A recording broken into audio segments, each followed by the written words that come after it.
Hey friends, before we dive into tonight's story, did you know that nearly 80% of viewers aren't subscribed?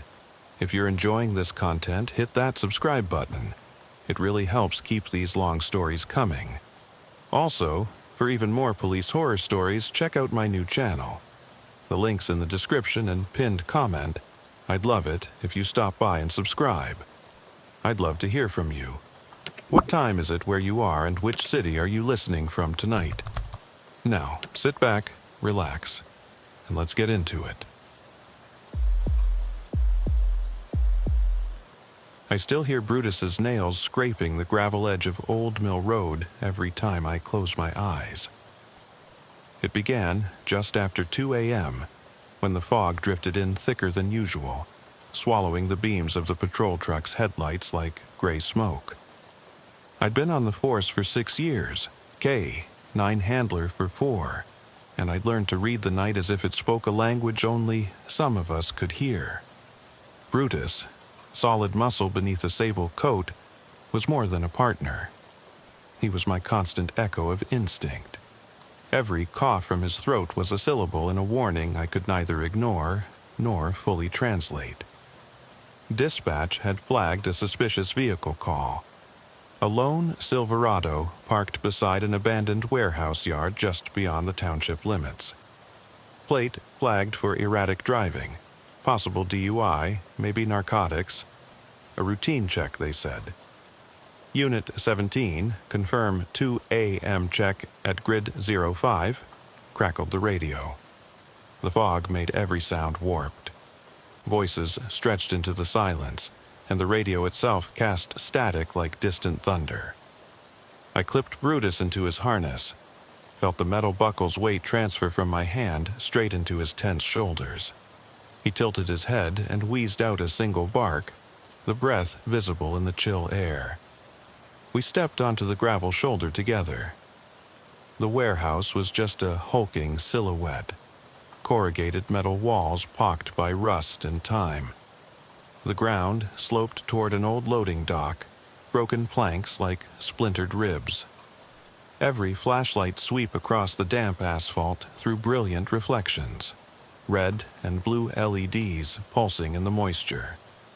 Brutus's paws left prints that vanished behind us, then reappeared in front, as if the road itself was a mirror for his passage. "Police," I called to the darkness. "You in there? Step out slow." No response except the rat-a-tat of my own heartbeat. Brutus sniffed at the driver's side door of the Silverado. The window was down an inch, cheap trick to clear fog inside. He nosed his way closer, fur rippling, then froze. His body tensed as though he'd hit a brick. I flicked my light to the undercarriage, smears of darkened fluid trailing back to the warehouse door. I stepped forward, the beam barely illuminating a narrow path of disturbed gravel. Then Brutus gave a low growl that rumbled from deep in his chest. The warehouse shutter was only half open, a crooked grin of metal teeth. As I approached, the stench of stale oil and rot seeped out. My flashlight flickered, then steadied. I whispered, "Stay," and felt his harness slacken as he obeyed. Static hissed on the radio. "Unit 17, anything?" I pressed the transmit button, voice tight. Nothing. Then, "Cop?" A fragment of another call drifted in. I thought I heard someone say, "Over," but the signal faded again, replaced by hiss. I stepped under the awning and into the yawning mouth of the warehouse. Brutus at my side, ears flat, tail low but rigid. My light scanned defeated crates, toppled pallets, tarps clinging to exposed steel, girders. Somewhere deep inside, I felt a pulse of dread bloom in my gut. Brutus's hackles rose. His panting quickened. I crouched and saw it first. A small white sneaker buried in damp straw, the laces frayed and stained. Then came the smear of dark red along a crate's edge. Blood, still wet enough to glimmer. I shoved the radio to my shoulder. "Dispatch, suspect unknown, Possible victim, officer down. My words trembled. No reply. I tapped the mic again, fists tightening. The silence into which I spoke was cavernous, like my own doubt echoing back. Brutus leaned forward, stiff-legged, head low. He sniffed the air, snarled at a dark gap where crates formed a makeshift alley. I took a step. The floorboards beneath me creaked. My flashlight slipped, beam dancing across concrete scars. Then I saw it, footprints pressing into the cold earth beyond the pallets. Bare, smeared with grit and glistening moisture. No toes, no heels, just smudges, ending suddenly at a seam in the floor. "Brutus," I whispered. He turned, nose twitching, eyes reflecting my light. Then he barked once, loud and urgent, as though something stirred just out of sight. I shone the beam toward the seam, and there it was. A rusty metal panel slightly ajar, the gap too narrow for me but wide enough for Brutus to squeeze through. His bark echoed, then cut off abruptly. My stomach dropped. The panel slid shut with a damp thud, rattling the overhead girders. I lunged forward but tripped over a loose board. The beam swung, catching on the warehouse wall, nothing but scrawled graffiti and shadows. Brutus's bark came again, faint but insistent, behind the sealed panel. My hand hit the cold metal, fingertips pressing against swollen panels. I dug for the wheel release but found none. The only response was Brutus whining, muffled now, pressing his head against the other side. My radio sparked to life. "Unit 17? Status?" The voice was clipped, panicked. I swallowed. "I found signs of blood. Brutus, he's inside that panel." My pulse thundered. A distant siren wailed, but no backup lights appeared outside.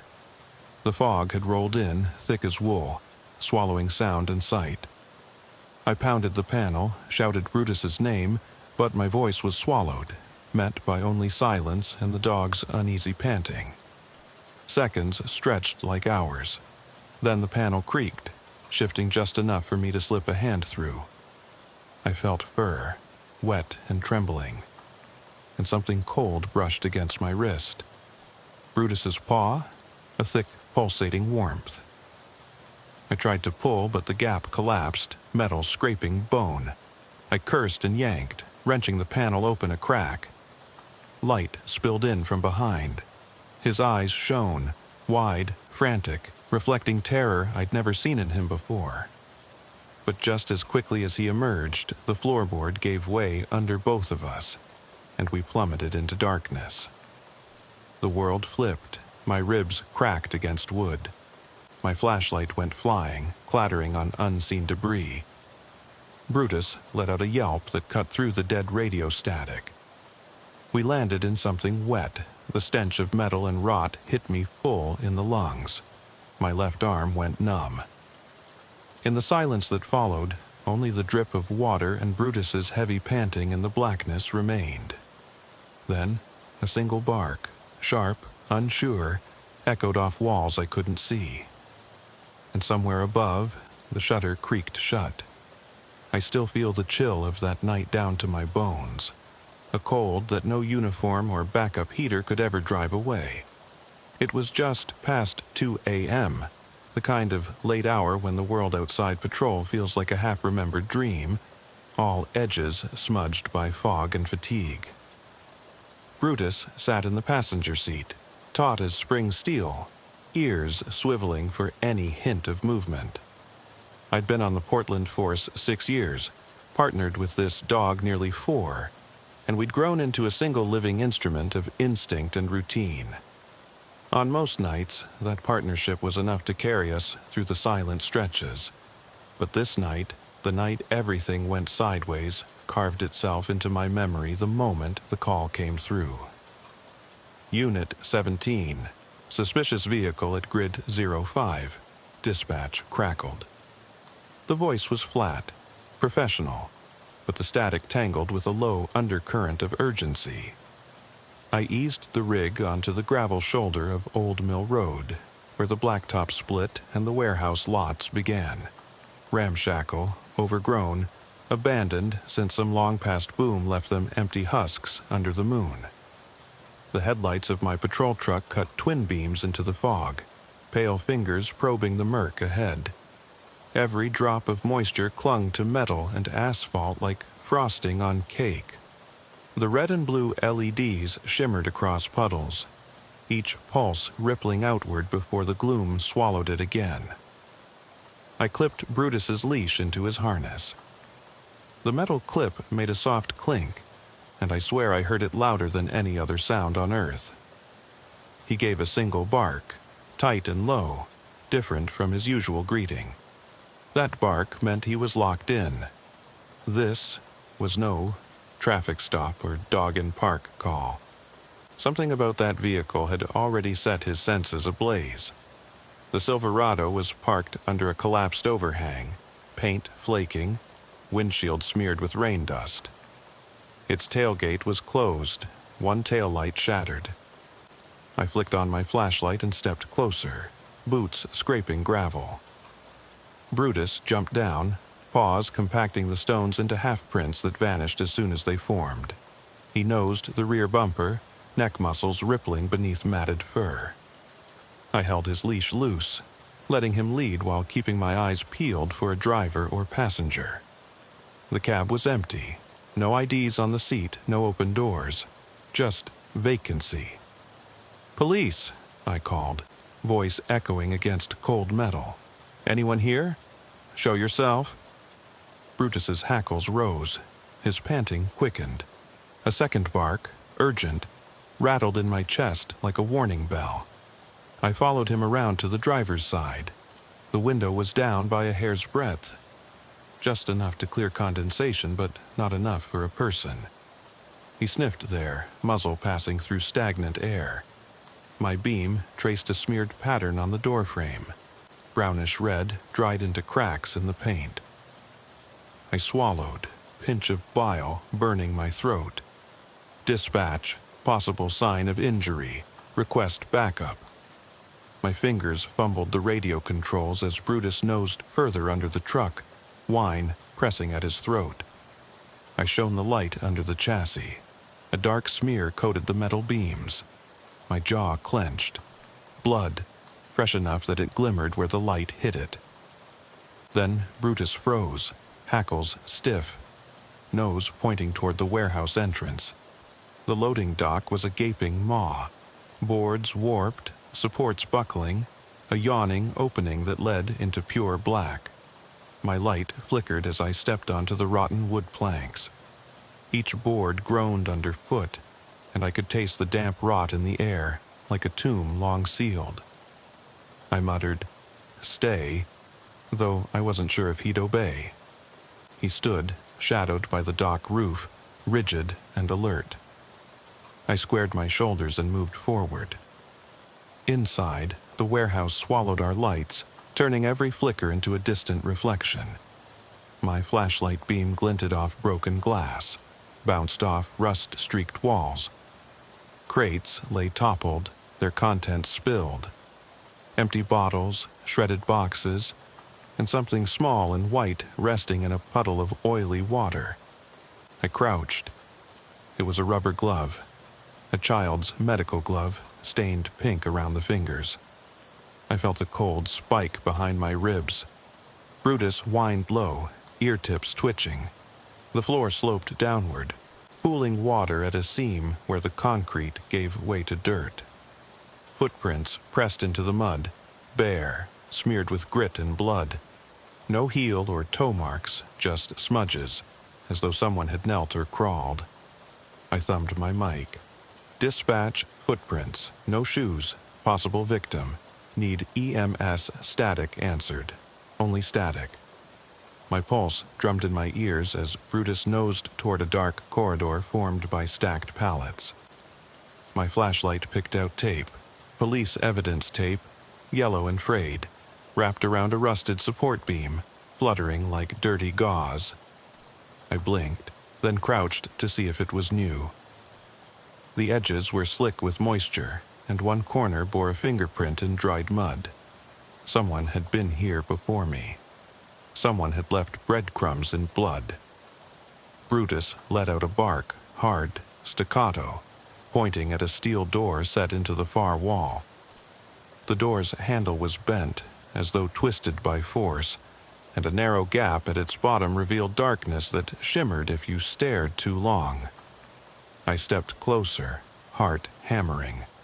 The metal was ice cold against my palm as I reached for the handle.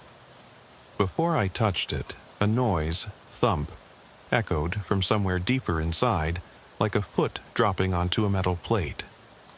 I froze. Brutus's hackles rose, hair on his shoulders standing.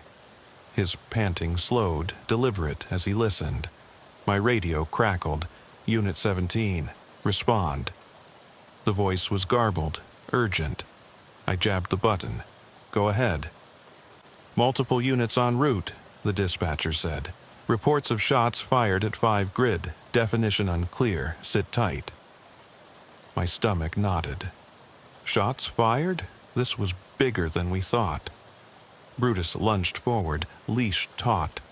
I stumbled after him as he nosed the door's gap, then froze stiff as a corpse. His body rigid, tail straight out, nose quivering. I grabbed his leash and yanked him back. Easy, boy, I muttered. He shook like a spring winding down, but his gaze never left the door. Behind us, the warehouse floor groaned, wood creaking under weight unseen. I swung my light to the ceiling. Rafters sagged, wires dangling from broken lights, thick webs draped across girders. The air smelled of grease, rot, and something coppery that made my throat itch. A slow drip somewhere sounded like a heartbeat echoing through the cavern. I pressed my back against the door, hand still on the handle. Brutus whined, head low, trembling. I flicked off my light. Better to rely on night vision now. Everything turned green, ghostly. The footprint. Smudges on the floor ahead looked alive, like they might shift at any moment. My heart pounded so loudly I thought it would give me away. The handle clicked under my fingers. I twisted, half expecting it to be locked, but it swung inward smoothly, revealing a narrow stairwell descending into deeper darkness.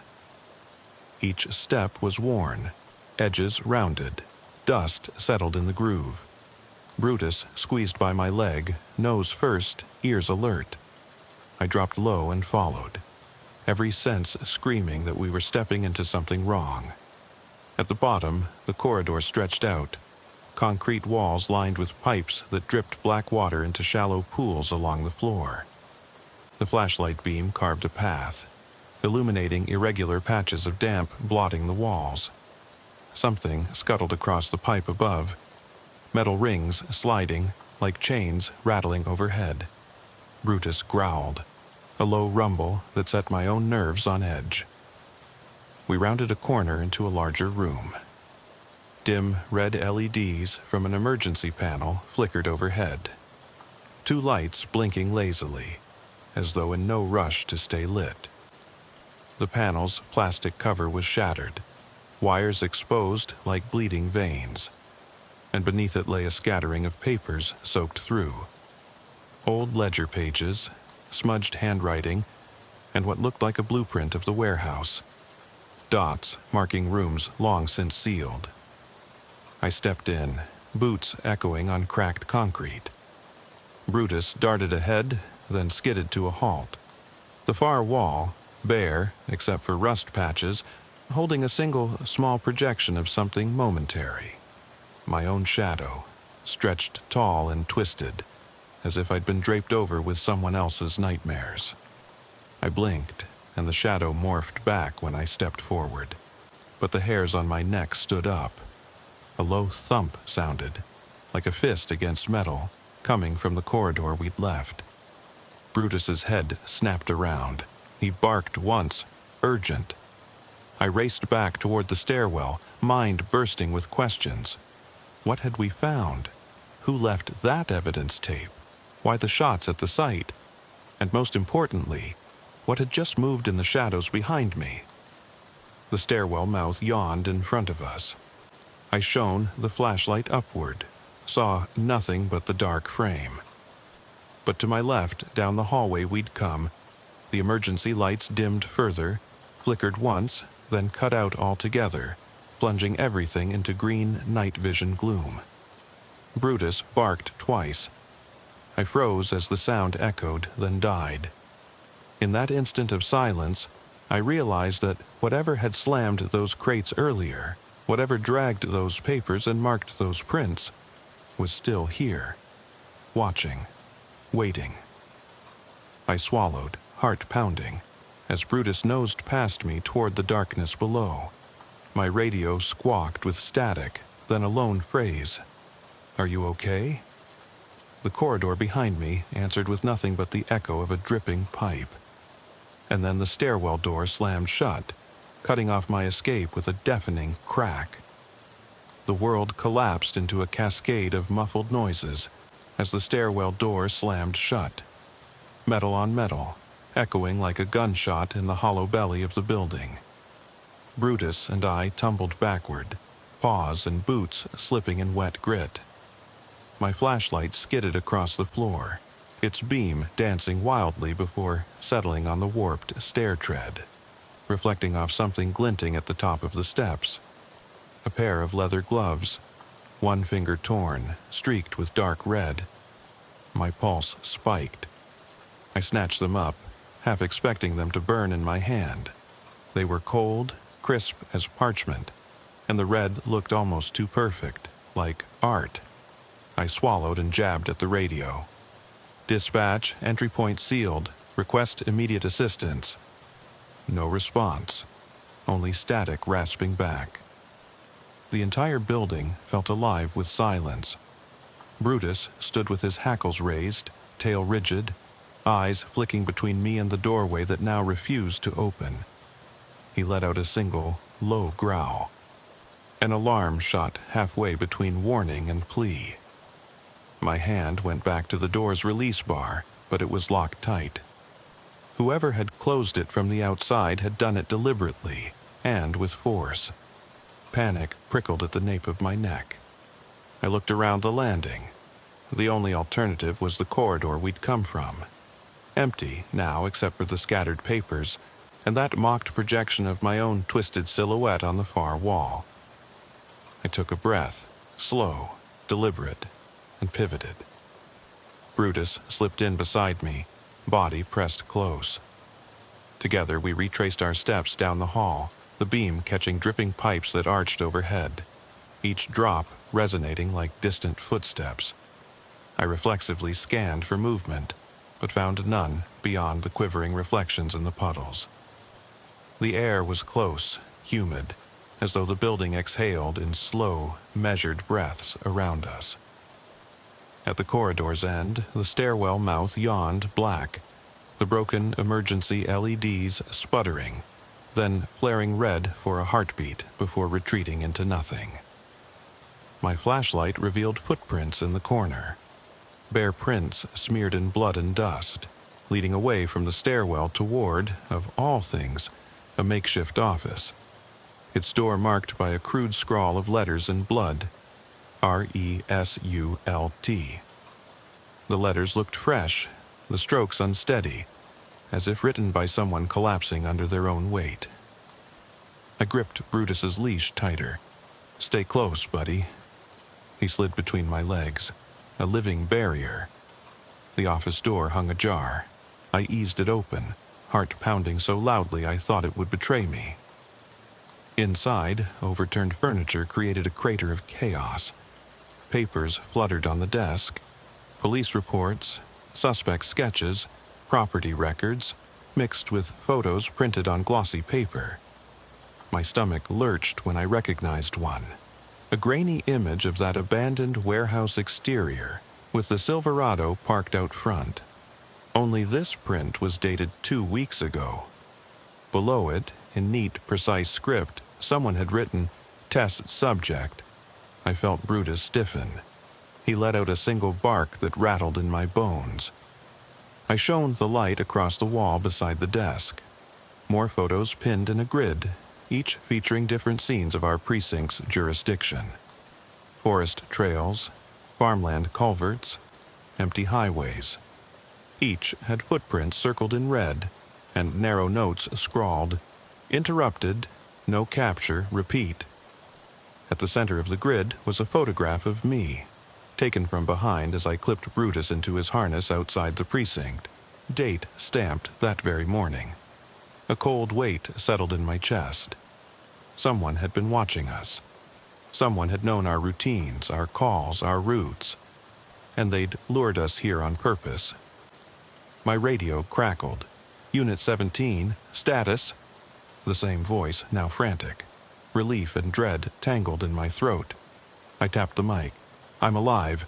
Brutus and I are secure in an unknown location. Send units to grid 05, immediate extraction." Static crackled, then silence again. Seconds passed like hours. Then came the softest sound, the click of a camera shutter. I swung my light toward Brutus, then back to the wall. There, hovering in the beam's edge, was another photo. Fresh, its edges curling. A close-up of Brutus's face, eyes wide, muzzle quivering. Beneath it, one word in dripping blood, "exposed." Brutus began to whine, low and uncertain, the sound vibrating through my own bones. I knelt and pressed my hand to the floor, feeling grit and moisture seep into my palm. The office door creaked behind me, swinging outward on rusted hinges. No wind, no one pushing. Just the promise of someone, or something, stepping in. I rose slowly, flashlight sweeping. The corridor's shadows seemed to stretch, elongated fingers pointing down the hall. Brutus barked twice, a warning to remain still. We were out of time. The echo of boots on metal steps drifted closer, accompanied by the distant hum of multiple sirens now audible beyond the warehouse walls. Backup had arrived at last.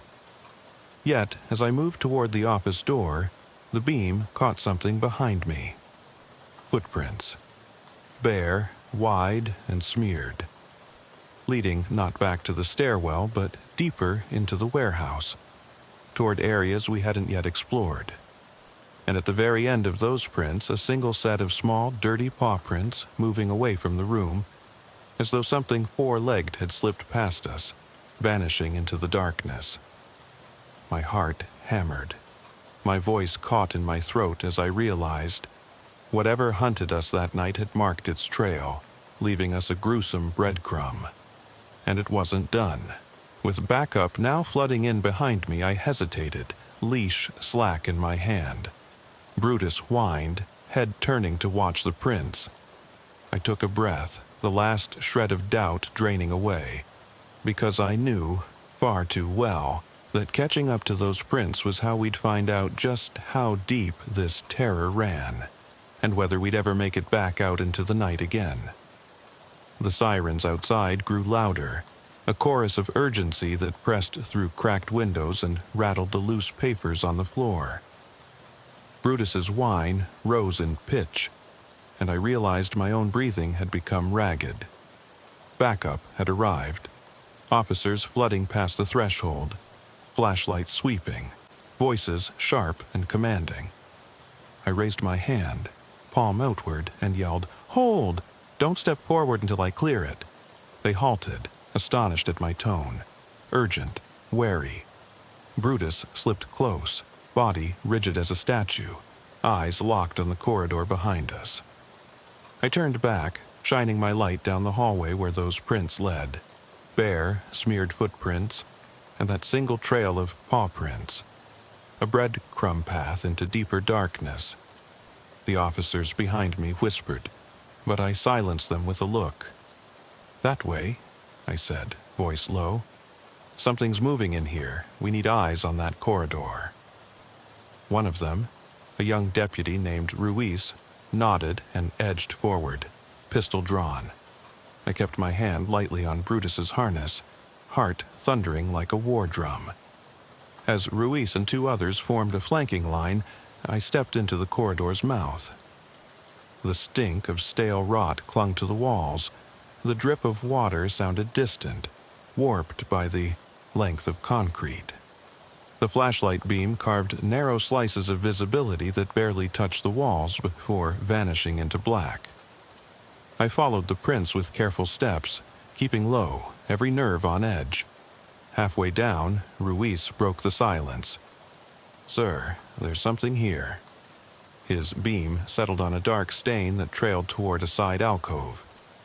I crept forward, radio clipped to my shoulder, every instinct screaming that this was no simple crime scene. The stain looked like blood, old enough to congeal but fresh enough to smell of metal on damp stone. Brutus's hackles rose again. He let out a single low growl, muscles rippling under his coat. Before I could speak, a quiet scuff echoed from the alcove, barely audible but unmistakable. We trained our lights there, empty space. But at the far end, where the wall met the floor, I saw it, a huddle of cloth, dirty, stained fabric folded over itself. I knelt, heart pounding, and brushed it aside. Underneath lay a fragment of leather, part of a boot, tread worn smooth. Someone had been dragged here, or had crawled this far before slipping free. I radioed in. Unit 17, victim gear found in secondary corridor, possible wounded or worse. Request medics and CSI on site. But my words sounded distant, swallowed by the chamber. The beam of my flashlight caught something on the wall above the alcove. Smudges, like fingerprints smeared into the concrete. I held the light still and saw that someone had scrawled letters. 4 words in rushed strokes. "Don't fight what hunts." A colder dread crept under my skin. I backed away, glancing over my shoulder at Brutus, who met my gaze with fearful eyes. Behind us, Ruiz clicked off his radio. "We need to clear this with command," he said, voice tense. "This isn't a suspect hideout, it's something else." I nodded, but as I turned back to the alcove one last time, a soft thump sounded behind us. Everyone froze. The beam from Ruiz's light jerked toward the ceiling, where a heavy pipe dripped black water. But then the thump came again, lower, closer. It sounded like a footstep on concrete. My heart slammed. "Down!" I yelled, shoving Brutus behind me. Our breaths caught in our throats. The noise circled us, a single footstep echoing once, twice, always just beyond the edge of light. No figure emerged, only darkness that seemed to pulse with intent. Brutus let out a staccato bark, too loud in the silence. Before any of us could react, a dull crack rang out, like a bat smashing against metal, somewhere deeper in the building. Dust rained from overhead pipes, rust flakes fell onto our jackets. Ruiz cursed under his breath and lifted his light higher. I clenched Brutus's harness strap. "We stick together," I said, voice barely above a whisper. "We don't split." He pressed tight against my leg, panting, eyes flicking down the corridor. The prints continued beyond the alcove into pitch black. We'd never explored that far. My radio crackled again. "Unit 17, command wants an extract now. Medics and CSI on standby.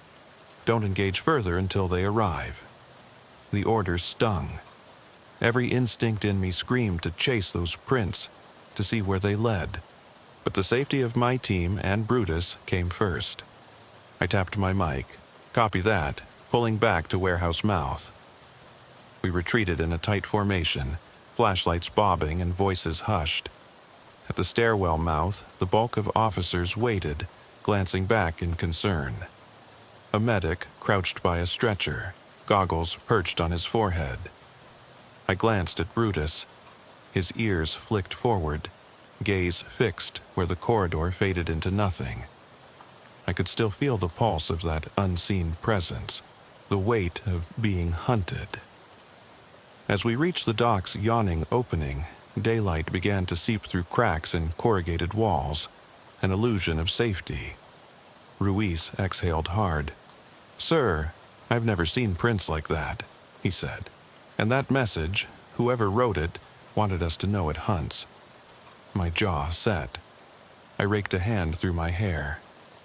"Then we'll hunt back," I replied, voice steady but hollow.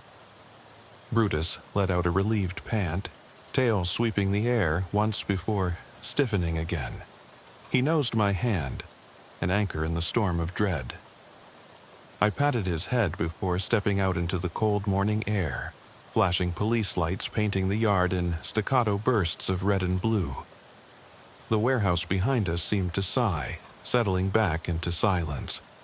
But even as backup secured the scene and medics checked the alcove, I kept staring at that shuttered door, at the unseen path where footprints led into darkness. I knew we'd only scratched the surface of whatever terror lay beneath those walls. And when the morning sun finally burned off the fog, I realized the hunt had only just begun. Because whatever had marked those prints that night was still out there, watching, waiting, and it knew exactly where to find us next. Brutus's panting was the only thing louder than my own heartbeat as I stood in the half-light of the warehouse mouth, watching officers and medics swarm around the scene. The sun was high enough now that shafts of yellow light slanted through the grime-choked windows, cutting through lingering fog in thin, ghostly columns. Yet even bright daylight couldn't chase away the sense of being watched, the feeling that we'd merely scratched at the edge of something vast and hungry. I wiped sweat and grime from my brow, tried to focus on the task at hand, preserving evidence, securing the area, debriefing backup. But every instinct screamed to turn back, to follow those prints deeper into the building, to find what waited beyond each dark corner. Brutus leaned against my leg, a living anchor as I moved from group to group, answering questions, pointing out where I'd last seen that aluminum door seal buckle, where the glove had been left, where the first red smear had begun. My fingers buzzed with adrenaline, each report feeling like a curse I was setting loose. The CSI techs clustered around the skid marks on the concrete, carefully placing markers, 1, 2, 3, each tag fluttering in the occasional breeze that slithered through broken panels. I glanced at marker 4, where the paw prints had ended, as though the dog had slipped through a crack in reality. Next to it lay taped-off evidence code 5, the scrawled message in dried blood. "Don't fight what hunts." I looked down at Brutus. His ears were flat, hackles bristling. He knew that message wasn't aimed at a human. It was directed at both of us, in our unspoken bond of instinct and training. A lieutenant came up beside me, clipped-on badge gleaming. "Handler, we've got enough here to process, but command wants you to stand down. They're calling in a special response team to run the next sweep." I nodded, though I bit back protest. My dog had sensed danger from the moment we arrived. I wasn't about to hand off a hunch that had saved lives so far, but I knew bureaucracy. Once the brass decided, that was that.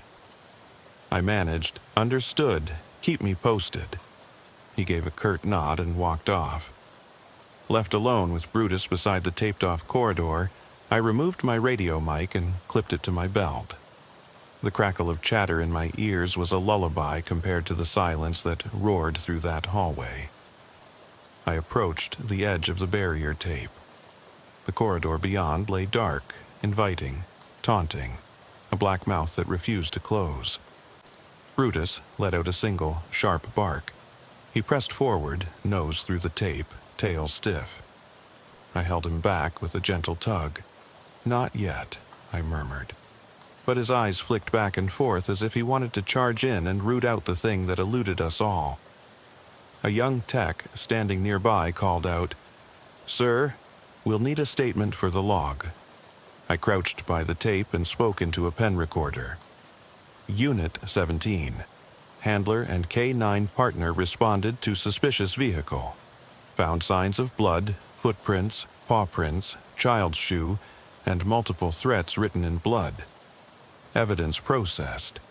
Handler requests further investigation of secondary corridors. Handler and K9 currently on standby pending special response team. Click. I ended the recording and stood, the weight of responsibility hitching at my chest. Brutus nosed my hand, seeking reassurance. I scratched behind his ears, his favorite spot, and whispered, "We'll finish this, buddy, but not tonight." He leaned into my hand, panting softly, but every muscle in his body remained coiled. We both knew that "not tonight" was just a pause, a breath stolen before the real fight began. A gust of wind rattled a metal door down the yard. That door, locked up tight, would be our only path back in, the place where the prince first led us into darkness. I looked at the lieutenant, then at the team securing the entrance. The special response unit was moving in. Thick armor, riot shields, flashbangs primed. They'd start at the outside and move inward, clearing room by room. But their gear screamed caution, not pursuit. They'd chase shadows. We chased truth. And already their flashbangs cracked in the distance, a prelude to methodical, sterile sweeps that missed nuance for safety. I glanced down the corridor once more. The corridor was dim now, the harsh sunlight failing to reach past the sealed doorway. Somewhere inside, maybe beyond those stacked pallets or twisted pipes, something small and wiry moved, silent, purposeful, leaving prints like a calling card. Not just "do not fight," but "come find me." Or perhaps, "if you do, you die next." Brutus gave a low rumble, half growl, half whine, alerting me to movement behind me. I spun, flashlight raised, but only saw the CSI tech packing up his kit. Then I felt it, the hairs on my neck rising in unison with the shift in the air pressure. The world held its breath around us. The click of a leash on my belt sounded unnaturally loud. I patted the sidearm at my hip, checked the clip, the safety. Habits born of a different kind of fear. A soft rustle echoed from down the corridor, light as a whisper, but unmistakable. Brutus's ears pricked. He barked once, explosive and urgent. The sound bouncing off steel girders, rattling rebar, scattering dust motes in the sunlit shaft. And then, silence. A single, pregnant silence that hovered like a promise. No one moved. The special response team paused. The CSI tech halted mid-step. Even the wind seemed to stall, waiting. Brutus tilted his head, muzzle pointed toward the sealed door at the corridor's end. His stance said it all. It's still there, waiting. I knelt beside him, voice low. "You see it too, don't you?" He whined softly, nose twitching, caught in the scent of something old and metallic beyond the door. An officer cleared his throat behind me. "Handler, the team is ready. We need you to stand back." I rose, leash in hand. I took one last look at that corridor, at the telltale prints disappearing into darkness, at the message smeared in blood that promised the hunt and the fight were far from over. Then I stepped back, leash slack for the first time. Brutus hesitated only a moment before settling at my side, eyes never leaving the dark entrance. I straightened, adjusted my vest, and prepared to watch as others moved in where we'd led them. But in my gut I knew they wouldn't see what we saw, they wouldn't feel what we felt. As the response team crossed the threshold and the corridor swallowed them in swirls of dust and strobing lights, Brutus let out one final, prolonged bark. Uneasy, questioning, echoing with unfinished business. And I realized that for all our training, all our gear, and every procedure we followed, the night still belonged to whatever had lured us in. A deep, hollow knowledge settled over me. This was not an end, but a beginning. The sky had emptied of sunlight before Brutus and I returned, the world reduced to a bruised purple that bled into the horizon. The warehouse yard lay silent under a thin drizzle, the moistened concrete darkening to ink. Our headlights carved twin beams into the mist as I killed the engine. No sirens now, only my own breathing and Brutus's low pant, a living metronome of anticipation. We had 2 hours before the special response team's sweep concluded, and the site was turned over to CSI. My plan was simple: get inside where they hadn't looked, see what they missed. I clipped on my chest lamp and checked my sidearm one last time. Brutus wore his harness with extra padding. Tonight would demand stealth, not force. He caught the scent of rain on metal and shifted, nails clicking against the concrete. I opened the passenger door and let him out. The wet air clung to his fur, glistening amber under my light. I knelt. His eyes were bright, alert. I whispered, "Ready?" He barked once, sharp, affirmative. We slipped beneath the yellow tape still fluttering on the loading dock rails. I paused at the edge of the dock. The shutter door, our original point of entry, was closed and chained. Special Response had welded it shut, a barricade against what they thought could still be inside. But at the bottom corner, one bolt had been twisted loose by rust. I knelt, worked the chain link, and slipped it off, careful to muffle any metallic ring. The shutter groaned as I levered it up just enough to squeeze through. Brutus followed, shoulder first, then back legs, landing lightly on the concrete slab beyond. Inside, the warehouse was a cathedral of dripping pipes and distant echoes. My chest lamp painted the beams in muted saffron. Moisture beaded on wires overhead. Every droplet that fell made a tiny slap against metal, like a heartbeat echoing in the dark. I told Brutus, "Quiet," and he flattened to the floor, snout skimming dampness. Together, we crept forward, moving past toppled crates and shattered pallets, the smell of oil and old blood thicker with every step. We skirted the main aisle and turned left toward the secondary corridors, the ones the response team had flagged as too dangerous. Their flashbangs and shields would never go that far. My dog and I would. I unclipped a compact crowbar and pried at the edge of a warped panel door we'd used last time. The metal yielded under pressure, sliding inward with a whisper of suffering. I slipped inside, brushing cobwebs from my path, and Brutus followed, ears pinned back to funnel sound. The corridor beyond was narrower, claustrophobic. Rusted pipes formed a staccato rhythm overhead, and puddles pooled on the floor in dark hollows. My lamp beam caught the glint of something on the wall ahead. Fresh graffiti scrawled in thick red, "Run or stay." I swallowed.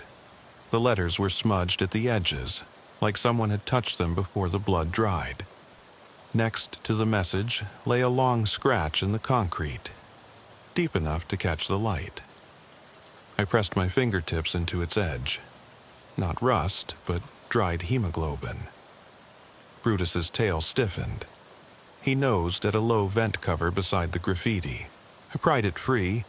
The grill groaned and shook. The duct beyond was choked with debris, but I reached inside and felt smooth metal. Brutus barked once, more intense this time. I paused, turning to face him.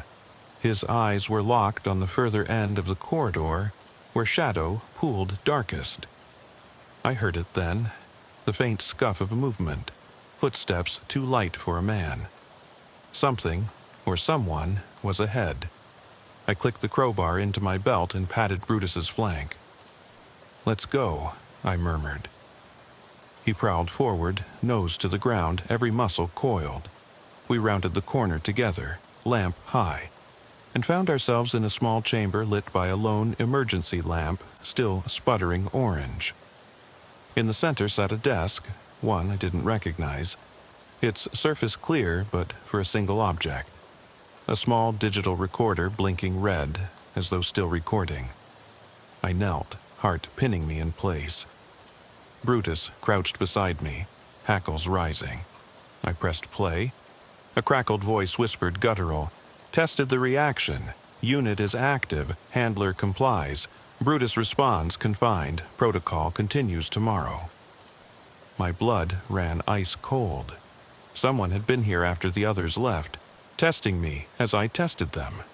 The corridor beyond rattled with a distant thunk, as though a heavy object had been dropped. Brutus's ears snapped to attention. I stood, crouching to his level. "We're not alone," I said quietly. We backed out of the chamber, lamp strobing shadows against the pipes. I ducked a low-hanging barbed wire loop and heard the scuff of paws on metal grating. Instinct screamed that our quarry was moving toward us. I clicked the crowbar free and held it ready, heart thundering. Brutus's panting grew rapid. Every exhale he drew sounded desperate, urgent.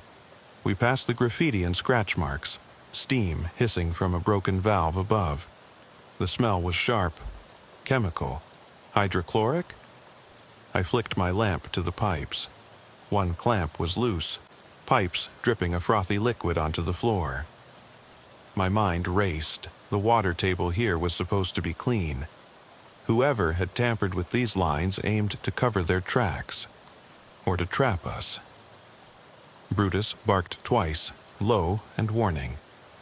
I raised my lamp and saw footprints in the sheen of the floor, smaller than mine, but larger than Brutus's paw prints.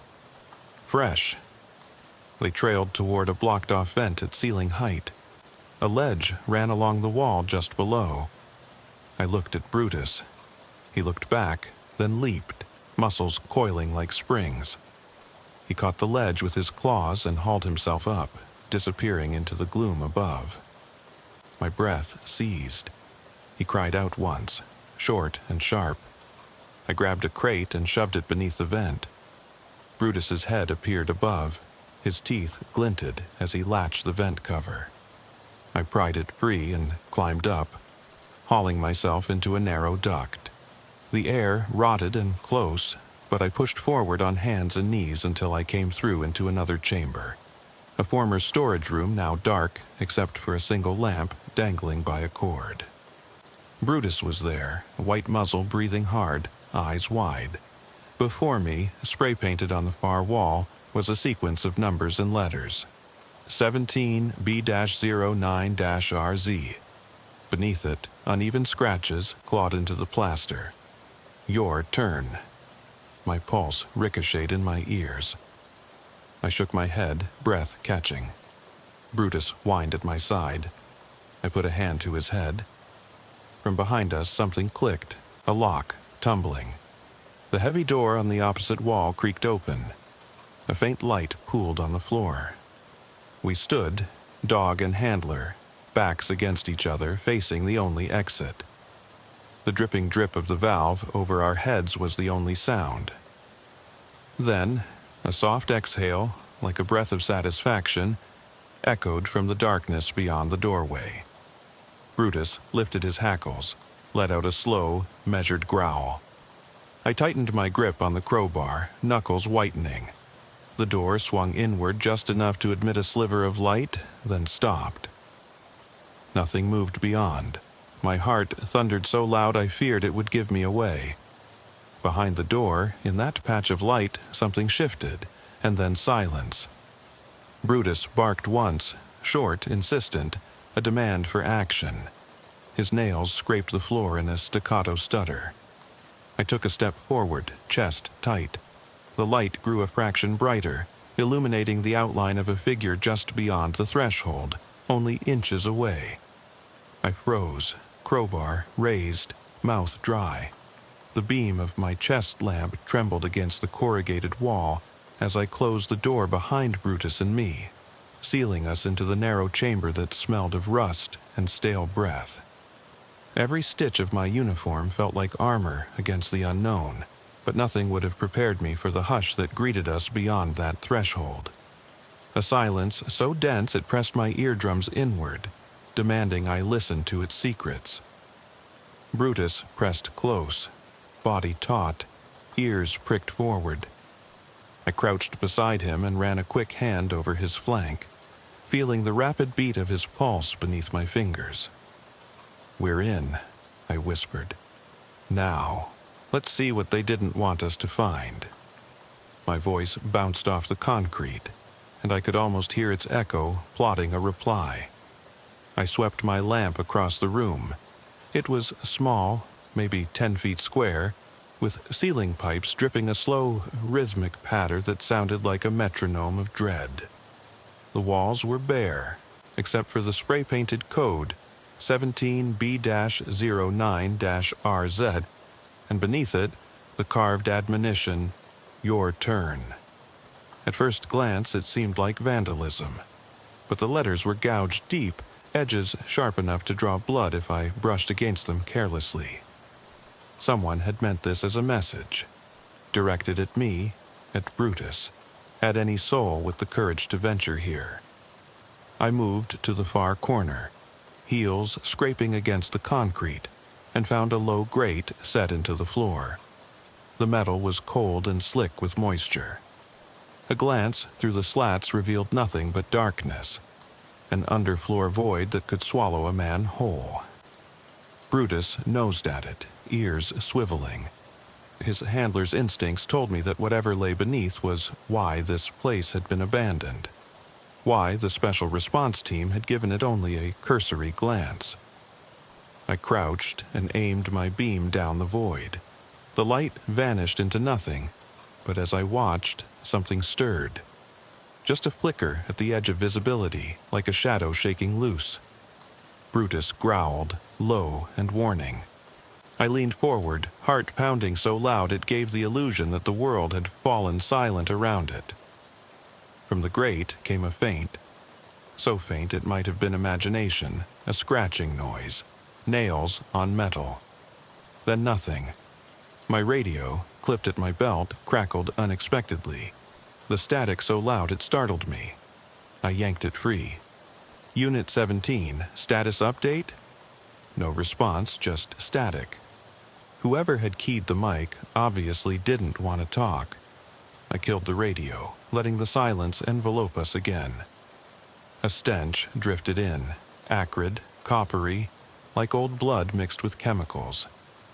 The kind that seeps into your lungs and leaves an image lodged in your memory. I scanned the walls.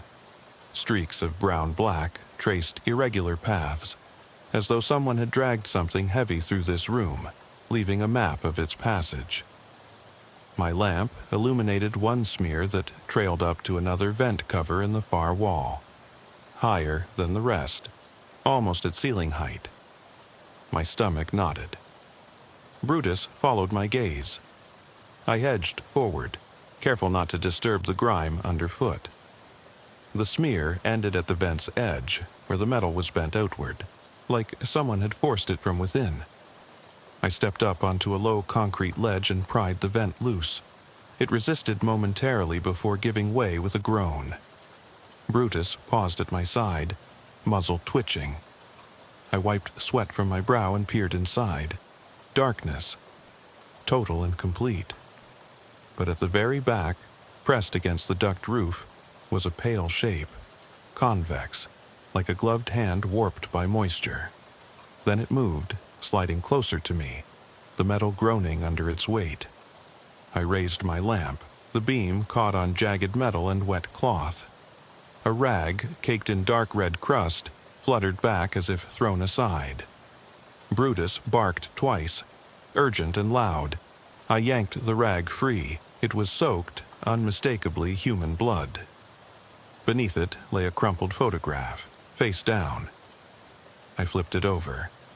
My breath caught. It was an image of me and Brutus, taken this afternoon during our briefing at headquarters. Him panting, me clicking open my harness buckle. The back was inscribed in shaky letters, "Bound." A slow click came from behind me. I whirled, lamp raised, only to see the vent's underside swinging closed on its own. casting a long shadow that stretched across the room like a reaching hand. The grate clanged shut above us, sealing off whatever lay beneath. Brutus growled at the grate, then at the swinging vent, then at me, as though demanding, "What now?" My heart pounded. I patted his neck, trying to steady my racing thoughts. "Find another way," I murmured. Footsteps echoed in the hallway outside, hard-soled boots moving deliberately, methodically. The person approaching wasn't part of the special response sweep. They moved slower, unhurried, confident. I edged back to the door, lamp lighting our path. Through the narrow opening, I caught a glimpse of a figure in silhouette, tall, lean, standing just beyond the threshold. I tightened my grip on my sidearm, training the beam on the shape.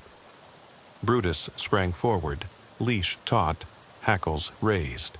The figure lifted a hand, but didn't speak.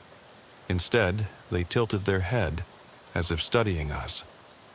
In the beam, I saw the glint of steel at their side, and then a slow smile curved over lips that smelled of smoke and malice.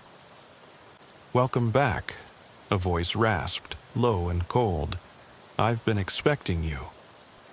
Brutus froze at the threshold, stiff as a board, every muscle coiled like a spring. I swallowed against the lump in my throat and leveled my chest lamp on the figure, lean silhouette backlit by the corridor's dying glow. The stranger's smile widened, bones crackling under thin skin. In one gloved hand they held a battered leash, identical to Brutus's, steel clip glinting with age-old grime. In the other, a scratched metal tag, K-9-17. My heart thundered as the figure stepped forward. The corridor lights flickered, sputtered, and died, plunging us into a velvet black darkness pierced only by my lone lamp. Brutus growled, a low, guttural rumble that vibrated through my bones. I fumbled for my sidearm, but the stranger's voice slithered over the hush. "Did you really think you were alone here?" they asked, tone mocking. Brutus snarled, hackles rippling, but the figure only laughed, dry, rattling like bones in a box. I felt the air shift, as though the entire warehouse inhaled. Footsteps echoed closer, deliberate, measured.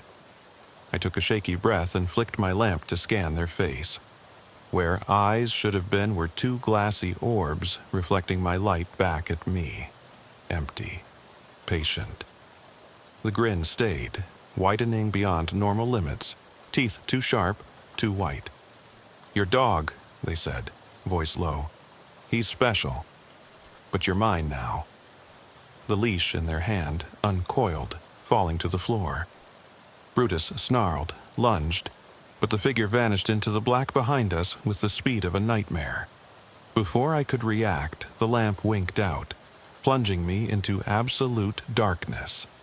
For a heartbeat, I froze, listened to my pounding pulse, Brutus's frantic panting right at my side, the distant drip of that broken valve somewhere above. Then, a scratching sound, metallic. Brutus yelped as something scraped against chain links, a cold ring against air. I struck the lamp against a wall. Light bloomed, dim, erratic, but enough. My breath caught as I saw the leash, clipped to my belt, now severed. The tag K9-17 lay broken beside it. Brutus nosed at the cut chain, eyes wide. No stranger here, just his handler and him alone. I grabbed the recorder from my belt, earlier evidence, and hit playback. Static, then a whisper. Phase 7 initiated. Subject and K-9 separated. Target acquired. My skin crawled. I spun in a circle as the corridor behind me stretched out empty. The stranger's footsteps receded, leaving only the echo of one final sound.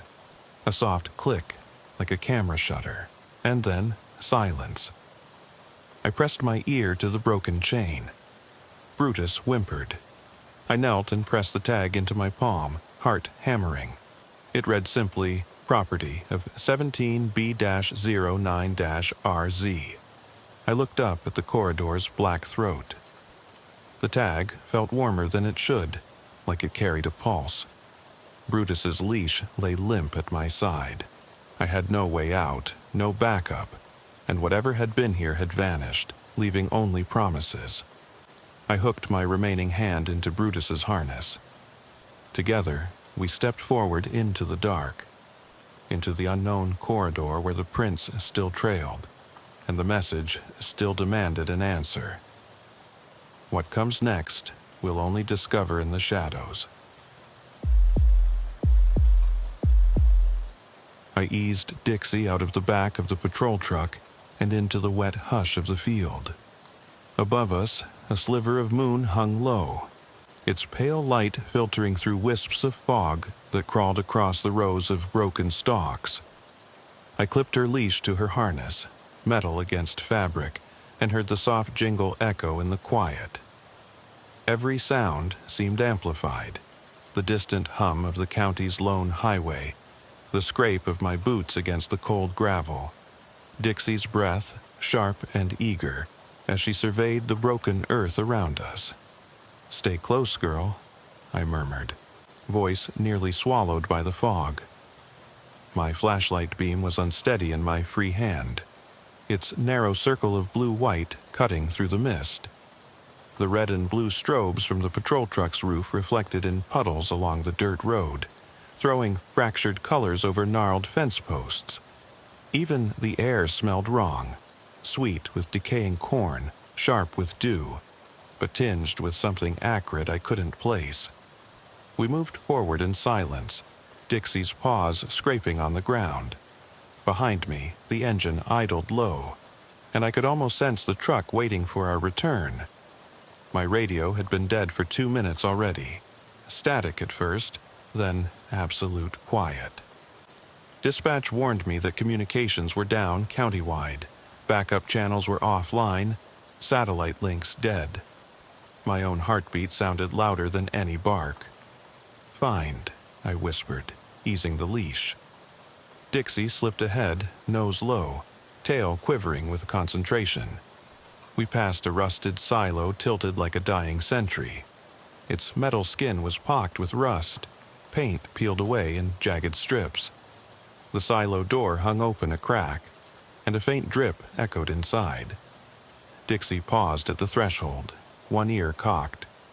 I stepped close, floodlight trained on the gap, but saw nothing beyond the rim of shadow. Her paw caught on something in the gravel. I bent down, swept debris aside, and froze. Half hidden beneath a collapsed corn sheath was a smear of something dark, sticky. I pressed my fingertip against it, the cold smear clinging to my glove. Blood, old but not dry. I wiped it against the sleeve of my jacket.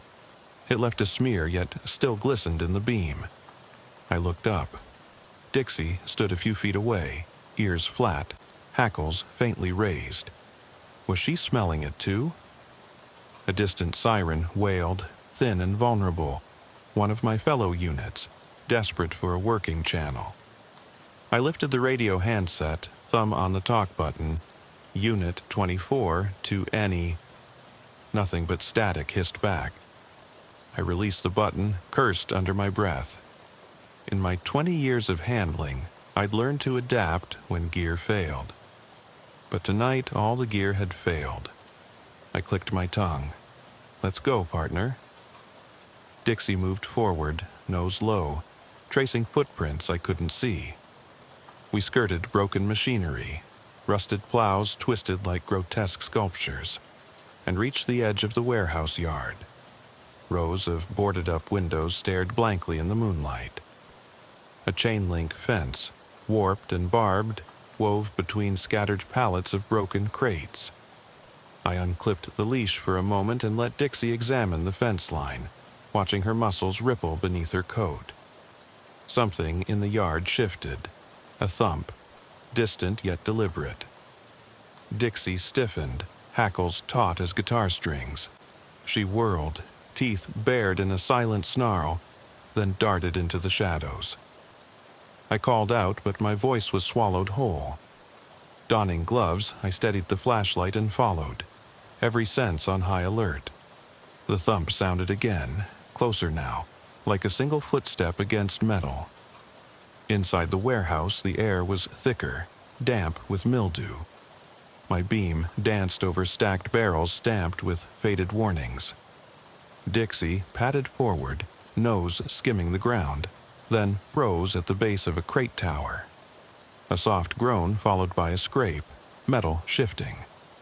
I slid alongside her, chest tight, pistol drawn in one hand, flashlight in the other.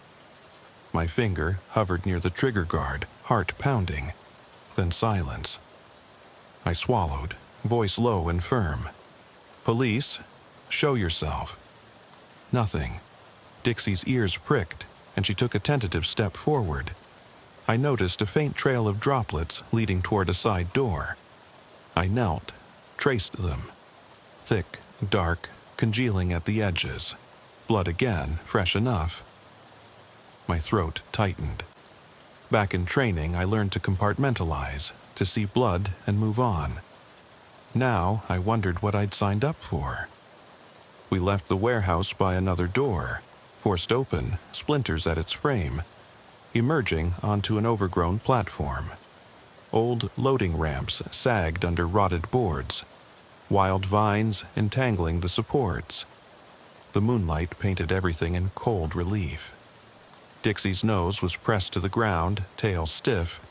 Then she bolted across the platform toward the field. I chased after her, boots sinking in mud, breath ragged. At the field's edge lay a shallow ditch filled with water shimmering under the moon. Dixie stood at its lip, staring into the black glass. I knelt beside her, trained light on the surface. Ripples spread, though there was no breeze. I leaned closer, something beneath, flicker of movement. I leaned further, spine prickling. My reflection stared back, gaunt, haunted. And next to it, a second shape, half submerged, unwinking. I jerked back, heart slamming. But when I looked again, there was only Dixie's reflection, head tilted, as if puzzled by my gasp. No silhouette, no sign of life. In that frozen moment, radio crackled to life, static morphing into Sheriff Marquez's voice. Urgent. "We've got movement at the perimeter. Shots fired. I'm pinned down. If anyone hears me, respond." The word pinned snapped me upright. I clicked the handset. On my way. The handler's oath kicked in. I grabbed Dixie's collar, leash slack in one hand, radio in the other, and sprinted toward the field's far edge. Then Dixie stiffened. Her hackles rose, lips curled in a silent warning. I skidded to a halt, scanning the tree line beyond the ditch. The beam found nothing but tangled brush. Another bark, sharp, urgent, cut through the fog. I swung the flashlight, tense, and froze again. At the tree line, where black met black, two eyes glinted back, unblinking, too steady to be an animal trapped in the spotlight. I raised my pistol, breath caught on a silent exhale, each second stretching until a single bark echoed behind us, unanswered on the wind. I vaulted the fence without looking back, Dixie hauling at the leash until a taut jerk nearly wrenched me off balance. The wind-snapped cornstalks whipped at my face as I stumbled toward the tree line, radio chatter spiking with panicked voices. My adrenaline hammered in my ears, drowning out everything but Dixie's urgent panting and the distant crack of gunfire. Branches clawed at my jacket, tearing at the fabric as we plunged into the woods. The moonlight struggled through the canopy, leaving us half-blind in shifting shadows. "Officer down," came the cry over the radio, Marquez's voice, ragged. "He's been hit." My chest tightened. I risked a glance back at the fence. The open field yawned empty, the ditch a pale scar in the dark. Whoever had the drop on us had vanished into the trees, leaving only echoing shots behind. I pressed Dixie's harness to calm her trembling, then clicked the radio again. Unit 24, location? I forced my tone steady despite the panic. The static roared in my ear before a voice filtered through. Approximately 2 clicks north-northeast of your position. I can't see him. Lights are out. It was Officer Nguyen, triangulating on Marquez's last coordinates. I gave a curt acknowledgement and switched off the mic, tucking the handset under my arm. Every rustle in the underbrush now sounded like an ambush. Dixie sniffed at the ground, low growl rumbling in her chest. We advanced slowly, footfalls muted by damp leaves. The smell of pine sap mixed with something coppery. Blood again, I realized, taste metallic on the breeze. My flashlight beam caught a smear of red on a mossy log. I crouched forensics trained in a blink, scanning for clues. Flattened grass, scuff marks, the scuff of a boot sole. Marquez's boots, rubberized tactical soles, might leave a distinctive pattern. I knelt, traced the print with a gloved finger. It led deeper into the woods at a diagonal, toward an overgrown drainage ditch. "Come on, bud," I murmured to Dixie, expecting her to bolt. Instead, she stepped carefully into the ditch, hackles raised. I followed, boots sinking into mud up to my ankles. The beam flicked over jagged concrete walls, algae slicked, crumbling. At the far end lay a rusted grate, half buried in muck. The smell here was overpowering. Rot, oil, something fouled. I strained to hear over the cicadas, a low hum like machinery under the earth. A vibration coursed through the ground, subtle but unmistakable. Running water or something else in motion. I dropped beside the grate, flashlight angled through the bars. Beneath, water pooled, reflecting orange light from some unknown source. I couldn't see the bottom. The glow suggested a submerged generator or a downed street lamp. But there was movement. Something drifting in the water, kicking occasionally against the grate. Dixie's growl deepened. I crouched lower. At the edge of the bars, a muddy handprint, large, smeared. My breath caught. I ran a finger along its outline, pressing the grit between my gloved ridges. This wasn't a curious trespasser or a petty vandal. Whoever or whatever, Ed Marquez was still down here, half hidden by water and metal. The hum grew louder, drowned out only by the distant wail of sirens closing in. Backup was near, but I couldn't risk leaving Marquez or my dog vulnerable. I clicked on my secondary flashlight, laying its beam on the grate. "Hang tight," I whispered, sliding my hand inside the bars. The water was icy, biting through the glove. My fingers probed the mud at the edge until I felt a ragged piece of cloth. Marquez's uniform, I recognized the rippled weave. I yanked free a handful of sodden fabric and held it up. Dixie whined, pacing the ditch's edge. A bark, sharp, urgent, echoed behind us, closer than before. I whipped the torch around. In the tree line's mouth stood a silhouette, tall, still, blending into the darkness like smoke. The sirens flared through the trees now, headlights weaving beams between trunks. The figure melted backward, retreating deeper into the wood. My pulse thundered. I snapped the radio mic open. "Officer down, a suspect at the north edge of the wood line. I need medevac and K9 backup now." The radio crackled. "ETA 2 minutes, hold your position." I exhaled slowly, ice in my lungs. 2 minutes felt like hours. Footsteps, rapid, light, scraped behind me. I whirled, pistol raised. Dixie leapt forward, barking, hackles bristling. My beam flicked over shattered branches. No figure, no scent. Nothing but the receding echo of my own shout. The flashlight flickered, once, twice, and darkened as the battery died. My heart jolted. No light. Only the moon, wan and distant overhead, and the distant sirens closing fast. I patted my pockets, thumb grazing my last spare battery. I fumbled it in the sludge, slid it into the torch. It blinked weakly to life, illuminating the grate, the muddy handprint, and Dixie's anxious eyes. Behind us, the sirens stopped abruptly, as if deafened. In the sudden silence, something rasped, a breath, a whisper, at our backs. The hair on my neck stung as the voice, low and indistinct, slithered through the stillness. "Help, me?"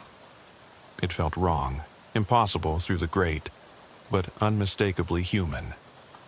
Dixie snarled, each hair on her spine raised. I jabbed the flashlight out into the darkness. The beam caught the soggy cloth in my hand, the grate, the water's oily surface, and at the far edge of the beam, the tree line, empty, still. Then a single gunshot shattered the hush, echoes rolling like thunder through the trunks. Dixie yelped and bounded forward into the woods. I lunged after her, abandoning the grate, the promise of Marquez's capture. Every instinct screamed to pursue, to protect. I raced after Dixie, plunging into the black womb of the forest, guided only by her barks and the ghost of that voice pleading from below. Branches tore at my jacket, roots snagged my boots, and all around the fog thickened, coiling through trunks like living things. I forced my lunging breath into a run, heart threatening to burst free of my ribs. The forest seemed endless, each turn bringing only more darkness. Then Dixie's bark cut through the chaos, closer now, desperate. I rounded a massive oak and skidded to a halt. Beneath its roots lay a hollow, an old animal den, gaping like a maw. Dixie stood at its edge, ears flattened, staring in. The moonlight illuminated something at the bottom. A shape curled tight, drenched in mud, ragged uniform clinging to bruised flesh. "Marquez!" I shouted, barreling down the slope. Dixie bounded beside me, leaping onto the shape. I knelt, chest pounding, and swept her aside. Marquez lay curled, eyes flickering open. His breaths were shallow, blood matting his hair, but he was alive. I fumbled my radio in one hand and reached for his shoulder with the other. "I've got you, sir. Hang on. Medevac's 2 minutes out." His eyes fluttered, panic and relief warring in their depths. He tried to speak, mouth moving soundlessly. Then Dixie stiffened at my side, hackles bristling like spines. I looked up.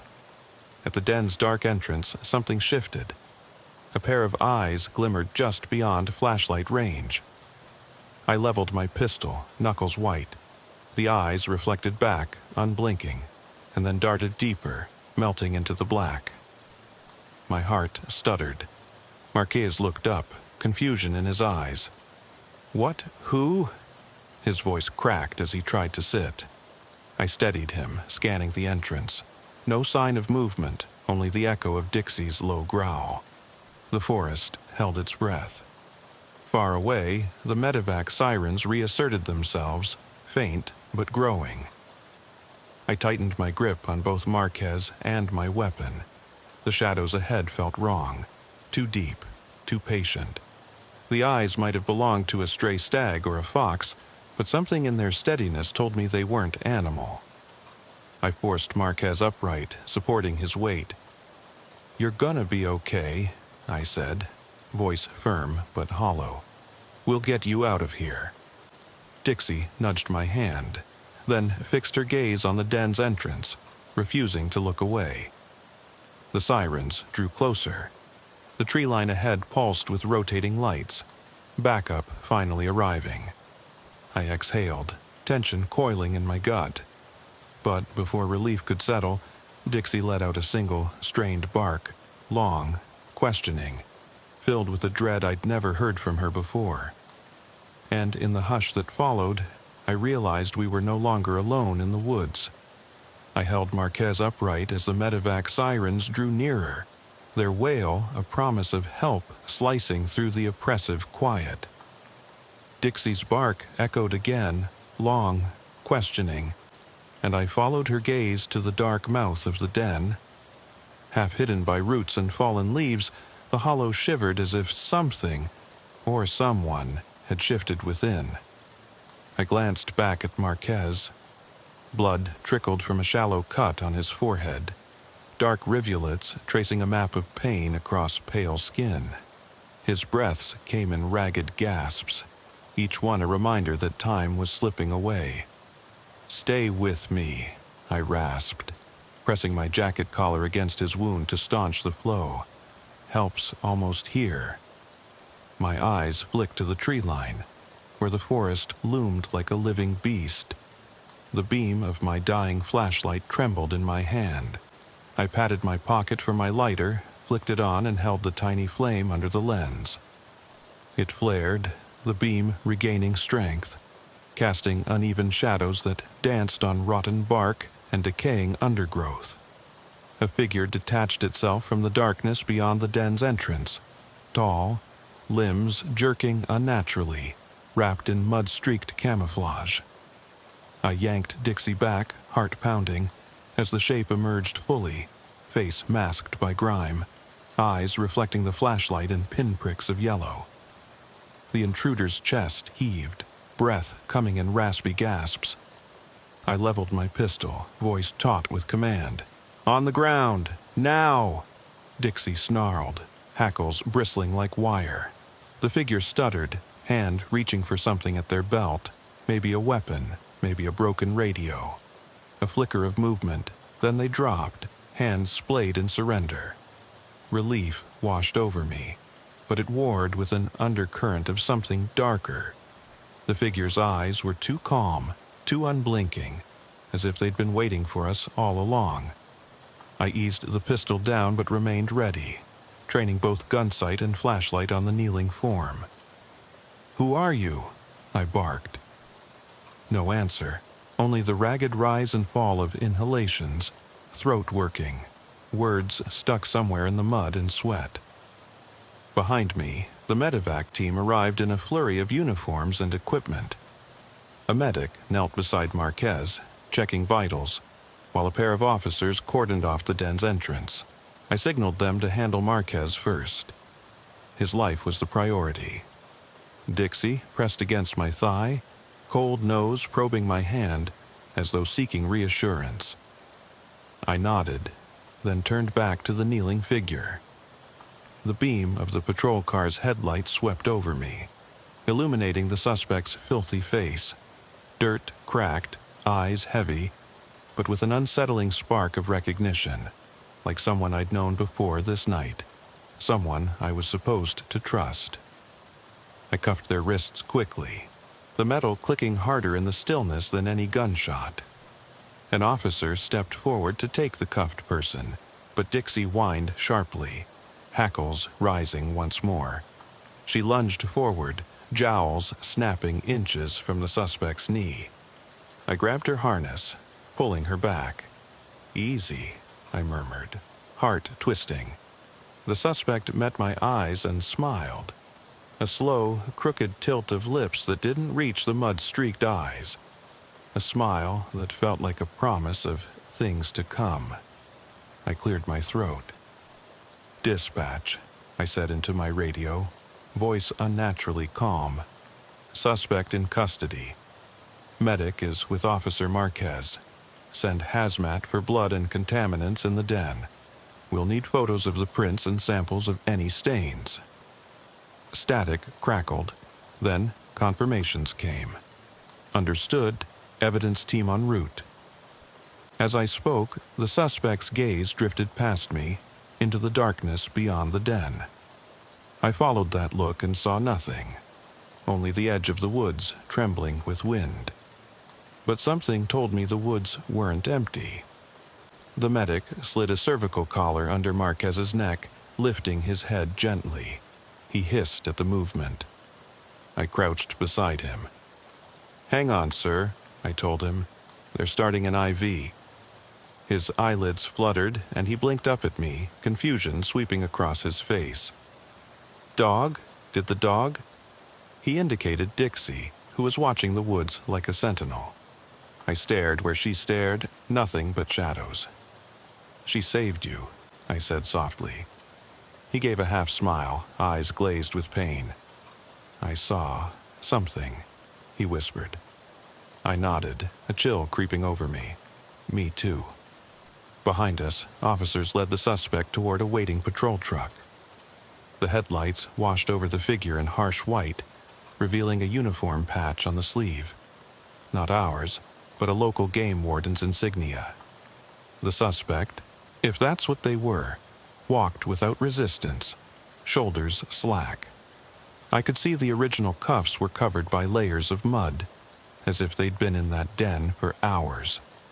Had they been wearing them when jumping into the ditch, or had someone dragged them there? I shoved the thought aside. Specifics would come later. The medevac chopper landed on a makeshift clearing, blades whipping the fog into spirals. Marquez was lifted onto a gurney, Dixie's leash held by the medic. She growled low, eyes fixed on the chopper blades. When the medic signaled, Dixie's leash went taut. I released her harness and knelt, pressing her head against my chest as Marquez lifted off into the swirling mist. Her panting calmed slightly, but her eyes remained alert, scanning every shadow. I rose, hugging my folded jacket to my chest against the sudden chill. The forest seemed to close in, trunks leaning as if eavesdropping on our conversation. I tapped my comms mic, Unit 24 clear. Moving to secure the den and await evidence team. There was static, then copy, Unit 24. Be advised, IT traced some odd signals on your K9 harness mic, moments before you found the den. Full log will be available at base. My stomach nodded. Hardware protocols? Signal logs? We weren't just dealing with a stray suspect anymore. I crossed to the den's entrance as the headlights and chopper lights mingled. The suspect's dropped weapon lay half buried in mud. A standard-issue flashlight, its batteries removed, handle splintered. Next to it, a radio handset cracked open, speaker removed, wires torn. I picked them up, mud sliding through my gloved fingers. Who had sabotaged their equipment? A hunt guided by instinct alone. And what had they been doing in that den? I swept a beam inside the hollow, flashlight jittering. Rotted logs lined the walls, the ground slick with muck. A slight shimmer caught my eye at the rear, something metallic embedded in the wall. I approached, kicking aside debris. A dented dog tag, its engraving half-worn. J. Marquez, K9 unit. My heart lurched. I knelt, running a gloved thumb over the letters. The same Marquez I'd just helped, whose life I'd believed was hanging by a thread only minutes ago. How could his tag be here? The thought churned cold dread in my gut. Dixie pressed against my thigh, muzzle sniffing the tag. I held it close, looking for a maker's mark. Any clue? Behind me, voices called out. Officers cordoning off the perimeter. Evidence techs sloshing in, but I couldn't tear my eyes from that tag. It felt impossible, absurd, yet there it was, proof that someone, something, had been here before us, wearing Marquez's identity, and perhaps waiting. A twig snapped somewhere deep in the trees, too pointedly placed to be wildlife. Dixie stiffened, fur along her spine bristling. I glanced up. At the forest's edge, a shape moved against the darkened trunks, lithe, deliberate, vanishing into a pocket of deeper black. I clicked on my flashlight, sweeping the beam, but found only empty shadows, bending in the wind. I slipped the tag into my pocket, the cold metal a weight against my leg. I raised my pistol again, every muscle coiled. "Dix," I whispered, "look." She lifted her head, ears swiveling. I pointed into the darkness. She sniffed the air, then her nose twitched violently as she backed away, hackles high. A low whine rose in her throat, an alarm more primal than any threat. Behind me, the chopper's blades slowed, the medevac team shouting for extraction. But I couldn't move. The tag burned against my thigh. Each letter a question I wasn't prepared to answer. And in the hush that followed, the woods exhaled around us. A sigh like rustling chains. Dix bared her teeth, a single breath rattling through her throat. Then, almost imperceptibly, the ground beneath us trembled. Just a tremor. A heartbeat of movement that shouldn't belong to earth or wind. I swallowed hard, pistol raised, eyes searching the trees. And in that trembling hush, I knew the night was far from over. A cold certainty settled in my bones. Whatever had Marquez, whatever had haunted the den before us, was still out there, watching, waiting. The flashlight flickered. Dixie whined, pawing at the ground. I pressed the flashlight deeper into the hollow's gloom, heart hammering as Dixie bristled beside me. The dog tag burned in my pocket, its impossibility still sinking in. Marquez's identity here, before he ever arrived, was a riddle that clawed at my mind. Every instinct screamed that this night held more secrets than a simple ambush. I backed out of the den, squelching mud filling my boots, and turned to secure the perimeter with the evidence techs. Their lamps bobbed over roots and rocks as they snapped photos of the grate, the footprints, the scattered radio pieces. I waved them away from the tag in my pocket, refusing to expose more officers to whatever trap had been laid here. "Keep it tight," I ordered, voice low. "Nothing moves in or out without my say-so." They nodded, already talking in hushed tones, reluctant to break the hush of the woods. Dixie stayed pressed against my leg, head tilted, ears swiveling. I knelt and scratched behind her jowls. "All right, girl," I whispered. "Let's see if we can't find the rest of this puzzle." I flicked my pistol light toward the tree line. The forest swallowed the beam, a ravenous darkness beyond reach. I checked the tag again. J. Marquez, K9 unit, etched in careless script. If it had belonged to him before, how? And if someone had lured him here, why leave the tag? A warning, a signature, or a bait? I stood and motioned Dixie forward. "Lead the way," I murmured. We left the hollow behind, the medic's commotion fading as the chopper rose into the fog. I slung my radio over my shoulder, still hacked but mercifully alive, and listened to the distant rotor beat. Backup was assembling beyond the tree line, but I needed to find the source first. Dixie padded ahead on silent paws, nose to the ground. I followed the muddy prints, now half erased by the chopper's downwash. They headed east, running parallel to a narrow service road we'd passed on the way in. I recalled its edges lined with poison ivy and jagged rocks, unfriendly enough to deter foot traffic. Yet someone had navigated it easily under cover of night. A twig snapped to our left. I swung the light, heart pinning in my chest. Nothing, then a second snap, closer. Dixie froze and bared her teeth at the underbrush. I cocked my pistol, voice steady. "Show yourself." My breath smelled of cold sweat. Gradually, shapes emerged. A trio of officers forming a flanking line, rifles raised. Sergeant Alvarez led them, face drawn. "Found more tracks," he murmured, nodding toward a patch of churned earth off the road. "Looks like they doubled back toward the creek." I led Dixie to the edge of the path. Under the flashlight's glow, muddy prints fragmented at the lip of a steel culvert. Water dripped inside, the sound tinkling like distant bells. I knelt and examined the prints. Bare footprints, toes splayed, slipping easily in mud.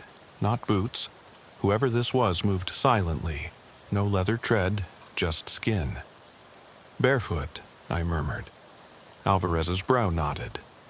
That's odd. He shone his light downstream.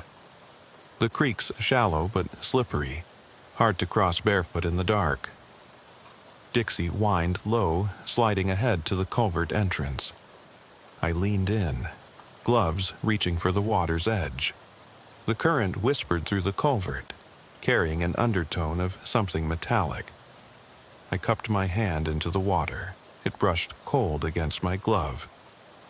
I flicked the beam along the walls, scratched runes of graffiti, a handprint in mud, and mile markers spray-painted in a childish hand. 12.1, 4.13. My blood ran cold. The date of the county-wide blackout, the same date Marquez had been dispatched, the same date rumors said the system first flickered. Why was it here, hidden beneath this culvert? A signpost? A reminder? I straightened, voice tight. This isn't random. They've been here before, on that night. Alvarez exchanged a glance with his team. Dixie backed away, body tense, tail low. I knew that stance, danger close. I raised the flashlight to search downstream. Mist drifted along the water's surface. Branches clawed at each other overhead.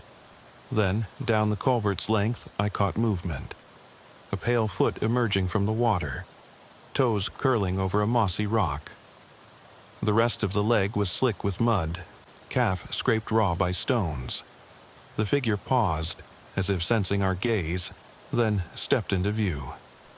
She, or he, stood battered by the creek's chill, hair matted, uniform in tatters. Features indistinct in shadow, but those eyes, deep-set, hollow, locked onto mine. Dixie snarled and lunged forward, leash tightening. I yanked her back, heart roaring. The figure raised a hand. It trembled, fingers dripping with icy water. I shone the light higher. The patch on the sleeve was identical to our department's, the same badge sorting Marquez's tag. But the face, when it tilted into view, was not Marquez. It was someone else. Features bone-thin, lips split and stained, eyes wild with unspoken agony. Eyes that belonged to someone long lost. I swallowed my fear. Dispatch, be advised. Possible suspect sighted Crucible Creek, Veterans Patch. Advise roadblock. Static crackled briefly, then, copy that, Unit 24. K9, backup en route. The figure's lips parted in a ragged smile. It took a step toward us, water sluicing from its clothes. My finger tightened on the trigger.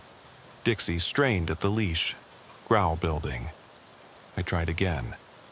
Drop the imitation uniform and show your hands. Now. The figure paused, head cocked, as if listening to a distant voice. Then it lifted a hand to its throat, thumb brushing a silver chain beneath the sodden shirt. The light glinted off metal.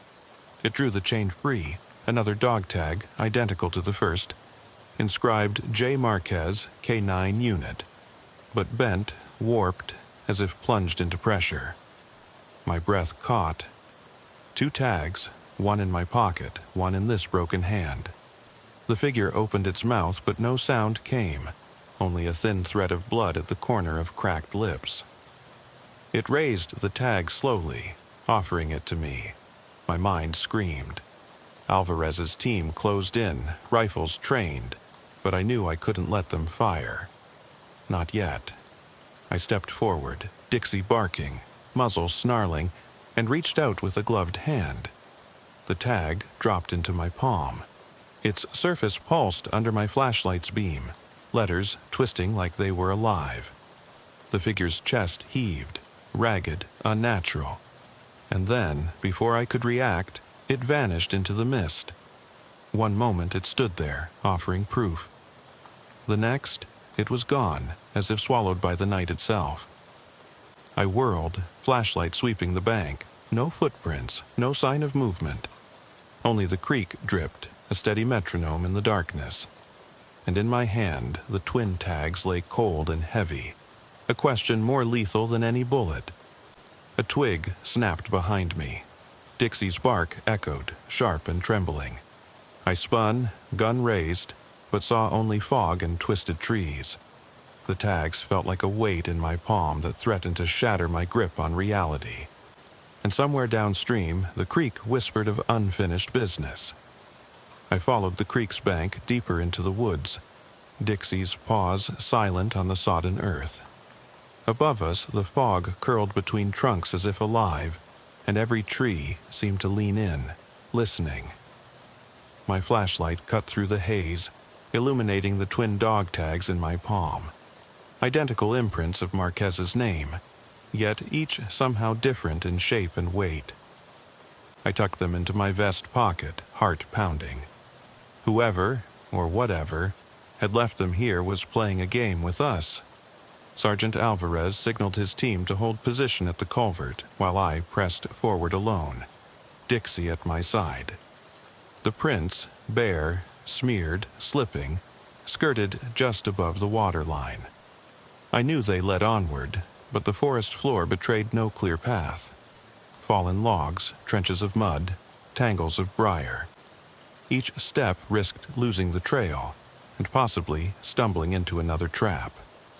Dixie halted at a cluster of broken branches, nostrils flaring. I trained the light on the spot, a tangle of footprints, both booted and bare, swirling around a mossy stump. Among them, a single paw print, Dixie's own, imprinted in fresh mud, as though she'd already circled this stump and returned. My throat tightened. The sense of being hunted closed in. I crouched to inspect the prints. The bare foot impressions bore an odd curvature, toes splayed unnaturally wide. They seemed to echo human movement and something else, an animalistic gait, a silent sidestep I'd only ever seen in truly desperate predators. I rose, pistol in one hand, flashlight in the other, and whispered, "Good girl, show me what you've got." Dixie dipped her head and padded upstream. We came to a sudden clearing ringed by ancient oaks, their limbs gnarled like grasping hands. Here, the creek widened into a shallow pool, its surface oily and still. The beam caught ripples. One, two, then a cluster as if something had surfaced and ducked back beneath. I aimed the light at the bank. Muddy handholds tracked up the bank and into the trees. No footprints returning, only departures. I stepped into the muck, each foot finding purchase only to slip. Dixie bounded ahead, nose twitching at the base of an oak whose trunk bore deep gouges. Long scratches gouged into wood like jagged teeth marks. I pressed closer.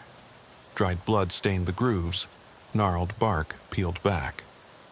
Beneath the highest scratch lay another dog tag, half buried in rot. Yet again, J. Marquez, K9 unit, but warped as if bent in the jaws of something inhuman.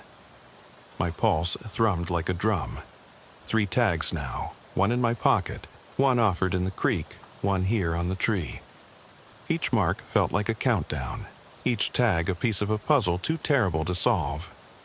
I reached to retrieve it but froze as Dixie's growl rolled low, a rumble that vibrated through the soles of my boots. I followed her gaze upward to a thicket above the clearing. There, movement, a pale shape shifting among shadows.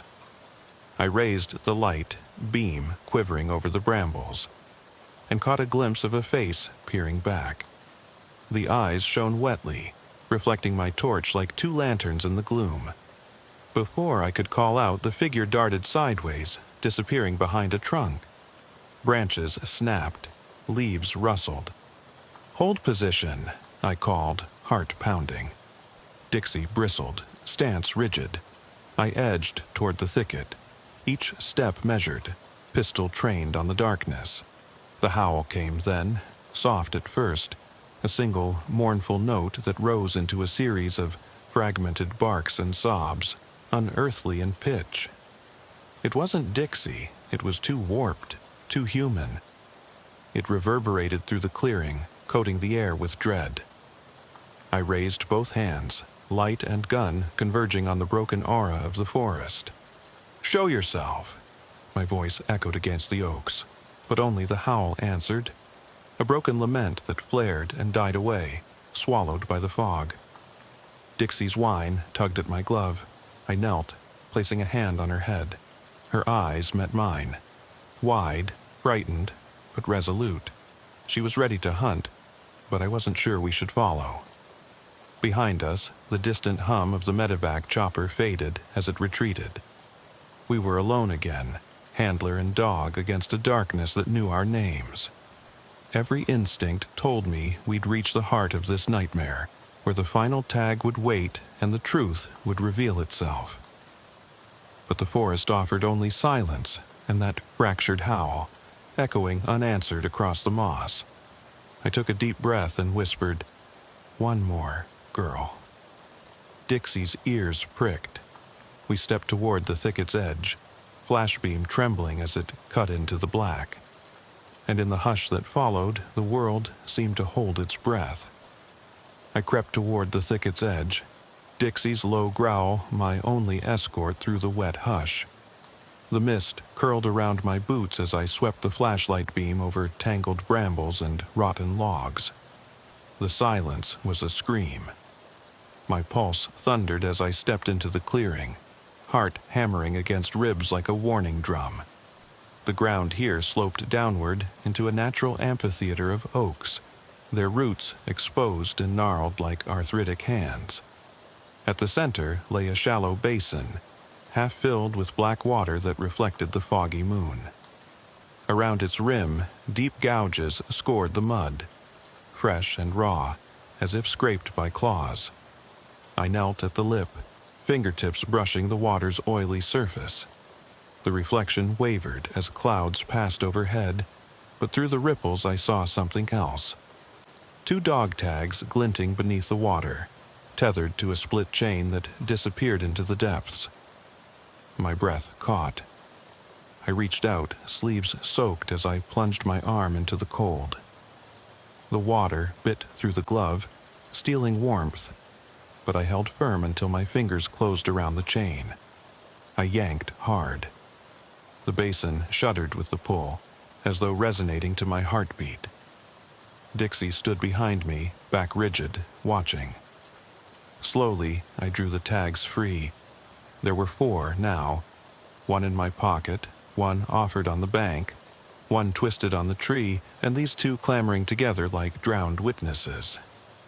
Each bore Marquez's name, identical stamps but unique in their dents and bends. I laid them side by side on the mud. The variations were eerie. One tag's letters were worn smooth. Another's pockmarks formed a pattern, like a map or a code. My hand hovered above them, reluctant to touch. A soft crunch announced movement behind me. I spun, pistol raised, and caught a flicker of white, drifting among the trunks. The shape solidified into the form of a young boy, dirt-streaked face peering at me with hollow eyes. He wore a miniature version of our K-9 unit uniform, patch on his shoulder musty and faded. Dixie growled, ears flattening. The boy raised a finger to his lips, a warning she instinctively respected. "Don't," I whispered, voice rough with disbelief. He stepped closer, each movement deliberate but hesitant, as if the world around him had slowed for his passage. In his other hand he held another dog tag, the 5th I'd found that night, dangling from a grimy chain. It swung in slow arcs, catching the lantern light from my pistol's laser sight. I didn't lower the gun. "Who are you?" I asked, voice shaking. The boy's lips parted, and he looked down at the tag. He whispered something I couldn't catch, a name I didn't recognize, then lifted his hand to point upstream toward the farther edge of the clearing. Dixie whimpered at my side, tail low. I glanced back at the tags lined on the ground, then followed the boy's finger. There, where the moonlight pooled, I saw footprints leading into a hollowed knot in the largest oak. The knot gaped like a mouth ready to devour anything foolish enough to enter. The boy nodded once, eyes locked on mine, then turned and slipped away, melting into the fog as silently as he'd appeared. My pulse thundered, breath ragged. The tags snapped in the wind as I turned back to the basin, the 5 pieces of metal calling to me like severed memories. I gathered them one by one, fitting them like puzzle pieces in my palm. The mud clung to their surfaces, but etched beneath the grime were names, each tag inscribed with the same J. Marquez, K9 unit, yet each tag warped into a new message, if read in a certain sequence. Help, trapped, remember, alone, and the final tag, unspoken, blank on one side, scratched on the other. Who am I? My hand shook. The tags slotted together. An answer, a plea, a confession, a question. The boy's warning echoed behind me. Don't. Yet I could not leave them here. I slung them into my vest pocket, their weight like truth pressing against my side. I turned to the oak's hollow. The gaping knot stared back, dark and inviting. Something tugged at me, a compulsion born of duty and dread. I clicked my radio. Unit 24 to dispatch. Evidence team, stand down for a moment. I'm making a sweep inside the old oak. Static crackled, then a crackling reply. Copy that, Unit 24. Just be careful. I holstered my weapon and approached the knot. Its edges were smooth from weather, but inside, slimy cobwebs draped like curtains. The boy's face flashed in my mind. Too young to be lost, too worn to be alive. I crouched and peered in. The hollow stretched back further than its exterior suggested, a narrow tunnel leading into earth and roots. Dixie crouched beside me, ears moving independently, listening to whispers I could not hear. I took a deep breath and slipped inside, boots sinking into soft soil. The air grew thick, turning every breath into a labor. My flashlight illuminated scrawled messages on the dirt walls. I remember. You forgot us. We are here. The deeper I went, the more frantic the scrawls, written in shaky hand and animal claws. At intervals, the walls bore impressions, tiny handprints and paw prints intermingled. Then I heard it, the soft echo of breathing, damp and labored, coming from far ahead. I paused, chest tight, listening as the sound drew closer. My flashlight beam trembled as I advanced until I reached a small chamber. The tunnel opened into a domed pocket of earth, rafters of root forming a rib cage overhead. And there, in the center, sat Marquez, but not the Marquez I knew. His uniform was mud-caked and torn. His eyes were sunken and distant. He stared at me with something that was part relief, part accusation. At his feet lay 2 more dog tags, 6 and 7, each identical to the ones I carried but warped beyond recognition, bent into loops and spirals like lifelines cut loose. He looked down at them, lips moving soundlessly. I knelt before him, heart pounding. "Sir, are you okay?" I whispered. He raised a gloved hand and touched my cheek, fingers cold as grave soil. In his eyes, I saw something ancient and fathomless, loss, guilt, and a hunger for remembrance. He spoke once, voice a rasp, "Do you remember who you are?" My blood ran cold. I opened my mouth to answer, but he only shook his head and pressed his chest, where another tag waited under his uniform. Tag 8, the final piece. He held it out to me, blank on both sides. I reached for it, trembling, as the root ribs above us groaned, shifting. Dixie's bark reverberated through the tunnel. I glanced back, and in the narrow beam I saw the boy's pale face again, standing at the tunnel's mouth, head tilted. He mouthed the word, "Remember." My hand closed around tag 8 and everything went black. When I came to, I was outside the hollow. Dixie nudging me, sunlight filtering through the trees. The tags were gone. My pockets were empty. Marquez was nowhere to be seen. The oak's hollow was sealed behind a swarm of roots and earth, as if it had never existed. I staggered to my feet, mind reeling. Dispatch crackled in my ear. Unit 24, status? My voice sounded hollow. All clear. Search negative. No sign of Marquez or suspect. I paused, swallowing. I found nothing but these. I held up my palm, empty.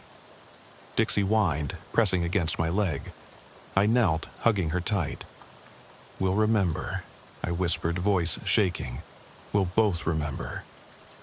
But as I looked back at the oak, roots pressing flat against the ground, I realized the forest had one final secret, and I'd left it unread. I pressed forward into the tunnel's maw, every breath drawn through earth and root. The scrawled messages on the walls. I remember. You forgot us. We are here. Seemed to ripple under my flashlight's beam. Dixie padded beside me, her nails clicking on the packed dirt, hackles raised in tension. My pistol lay ready in my grip, its weight a cold comfort in this ancient womb of the forest. The air grew stiller as we advanced, the only sound the slow drip of moisture from overhead roots and the rasp of each inhaled breath. The tunnel narrowed until I had to turn my shoulders sideways, careful not to snag on the claw-like roots overhead. The flashlight's circle shrank, forcing me to hug the walls and trust Dixie's instincts. I felt, more than saw, the damp press of mud against my legs, the clinging cold of earth grabbing at each footstep. After what felt like minutes stretched into hours, the corridor opened into a final chamber, wide enough to stand upright, the ceiling 15 feet above, roots curving down like the ribs of some giant carcass. In the center sat a chipped stone pedestal, mottled with moss and engraved faintly with letters I could not immediately read. Dust covered it so thickly that my footprint momentarily replaced any existing marks. I approached, Dixie at my side, ears swiveling toward unseen corners. I swept the flashlight over the pedestal's inscription. In archaic script, overlapping Latin and Ogham strokes, it read, Memoria in tenebris, memory in darkness. My pulse echoed in my ears. I knelt and traced the letters, feeling the grooves worn smooth by centuries of unseen visitors. Beneath the inscription lay a shallow depression, a perfect fit for 8 dog tags. My hand slid to my vest. The first 5 tags rested heavy against my chest. I retrieved them, placing each in turn into the pedestal's cavity. They clicked home. Help, trapped, remember, alone, who am I? With each tag placed, the chamber seemed to exhale, a faint tremor running through the earth that sent dust motes drifting in weak shafts of light. I paused before inserting the 6th and 7th tags, bent into loops, their messages now indecipherable under mud and rust. The pedestal's depression curved to hold them, and when I set them down, the ground beneath me shivered, as if acknowledging that a covenant had been renewed. I drew the 8th tag, blank on both sides, and hesitated. The air grew colder, my breath visible in the thin beam. Dixie whimpered, tail low, nose pressed to the ground. I placed the 8th tag into the final slot. The moment the metal touched stone, the chamber vibrated, a low, resonant hum that filled the tunnel, rattling loose soil and sending roots quivering overhead. Light flared behind me. I spun, heart seized, flashlight shining into the tunnel. The boy stood at the entrance again, his pale face unreadable. He raised a slender finger to his lips. Shh. Then he stepped aside, revealing not just the entrance but dozens of figures. Men and women in mud-caked K-9 unit uniforms, faces hollow, eyes vacant, standing shoulder to shoulder in the tunnel's gloom. Their bodies were gaunt, ribs pressing through fabric. Their breaths came in ragged synchronous gasps. An oppressive silence fell, broken only by the child's soft voice. "You found us." He turned toward the figures. They tilted their heads in unison, as if hearing a cue. Then raised their dog tags in trembling hands, offering them toward the pedestal. Each tag bore a name: J. Marquez, K9 Unit. The same inscription repeated, yet each tag unique, etched by hand, bent and warped by time spent in darkness. My heart thundered.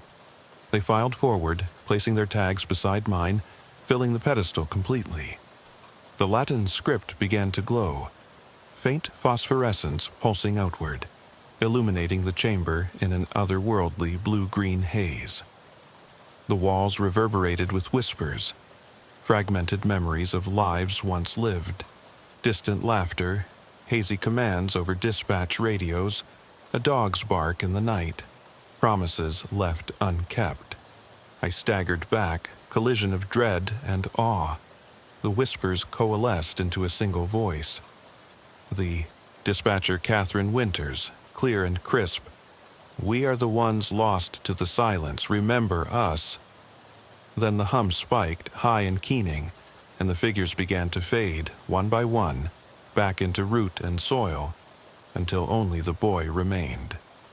He stepped forward, small hand extended.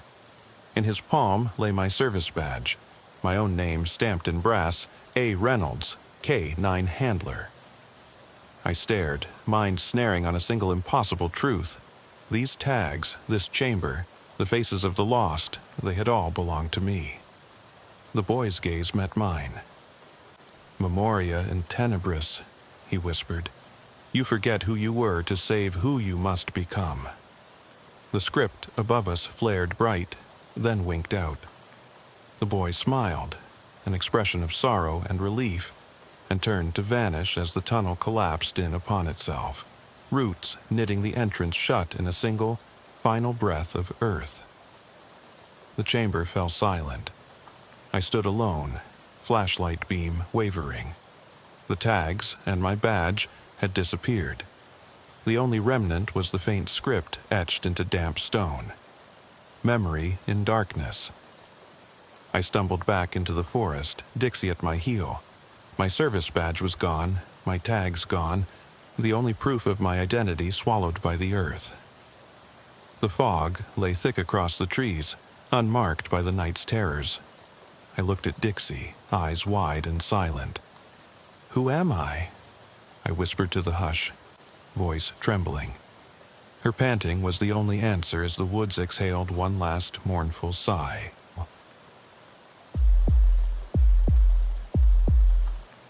I clipped Zeus's harness on at exactly 2:03 a.m., the red and blue LEDs slicing through the dense fog like warning blades.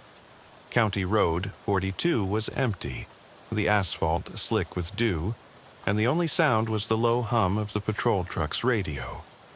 I'd been a K9 handler for 9 years, enough to know that every routine call carries the potential to go sideways. Tonight, our mission was simple. Locate a missing hiker reported lost near the old Bradford farmstead. The coordinates were basic, the last cell ping somewhere between a rotting barn and a half-collapsed silo.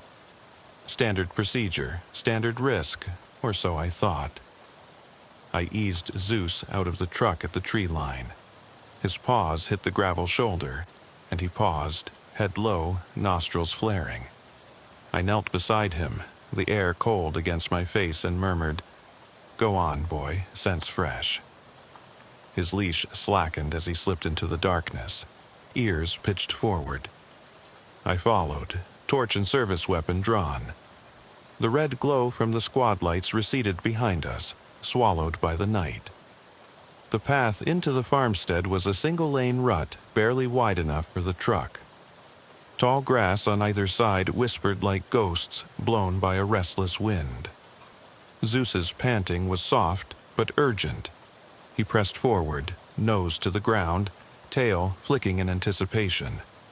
Every few steps he halted, raised one paw, and sniffed a spot with such focus it was as if he could read the hiker's final thoughts. We reached the barn first. Weathered wood, bleached by sun and rain, half the siding gone, roof sagging in the center. My flashlight beam caught broken stalls inside, sawdust crusted over with footprints that weren't animal. Zeus barked once, sharp, demanding. I crouched at the doorway and caught my breath. A smear of dark red on the stall door, smeared by fingers in a frantic sweep. No body, no gear, just that smear, pulsing in my mind like a heartbeat. Dispatch K9 Unit 14. Blood found on east stall door, no sign of subject. Requesting backup and EMS, I said, voice steady despite my gut knot. Static crackled. Then the dispatcher's distant chatter, voices responding to other calls but none coming to us. I glanced at Zeus, his hackles rippled, tail stiff. He nosed at the gap beneath the door, cold air drifting out in a damp breath. I climbed into the barn, boots creaking on rotten floorboards. The scent of stale hay and rot pressed in around me. Zeus padded ahead, nostrils twitching, then froze. His fur bristled as he stared at a corner where my flashlight couldn't reach. I followed his gaze. The silo's base stood half hidden behind old farming equipment. The hatch door lay flush with the dirt, hinges rusted shut. I knelt, wiped mud from the edge, and saw footprints in soft earth leading to the hatch, then stopping abruptly. No return trail. Son of a... I breathed, heart thudding. I looked down at Zeus. His breathing was shallow, eyes locking onto mine. I nodded, slid the hatch open. A gust of cold air surged up, carrying the sour smell of earth and something else. Metallic, like dried blood. I flicked my flashlight inside, total black. I dropped to a crouch, weapon in one hand, flashlight in the other, and peered down. The darkness seemed infinite. Zeus let out a single, uncertain whine. I forced my legs to stay still. Below, the sound of damp soil shifting, the soft scrape of something moving. My pulse hammered in my ears louder than the truck's distant siren. I clicked on the radio, Unit 14 dash, but the crackle cut me off. Another officer's voice, too, far to help. I swallowed hard, voice low. I'm going down. I descended the ladder, each rung slick with dew. At the bottom, the beam of my flashlight carved a narrow cone through the darkness, illuminating walls stained with old mortar and patches of mold. Zeus's paws thudded on concrete beside me. We stood in a small chamber, barely wide enough for the two of us. The hatch above clanged shut. I swept my torch around. Rusted farming tools leaned against one wall. Overturned buckets lay scattered. And against the far wall, a dark stain soaked into the earth, deep, wide, as if something heavy had been dragged across. I crouched, helmet light catching a fragment of fabric. The missing hiker's jacket, torn and frayed, faintly recognizable by its bright orange lining. I reached out, fingertip brushing the cloth, and felt the ground shift beneath me. A distant thump, like a footstep, echoed from beyond the beam's reach. I jerked upright. "Zeus?" I whispered. The dog was silent, hackles high, eyes fixed on a dark corner where a rusted pipe jutted out. My skin crawled. I swept the beam there, nothing but blackness. Then, from the radio, a distant voice. "Unit 14? You copy?" Relief and dread tangled in my chest. I clicked the mic. "Send it." The dispatcher's voice came through crisply. "Backup en route. ETA 2 mics. 2 minutes. Too long."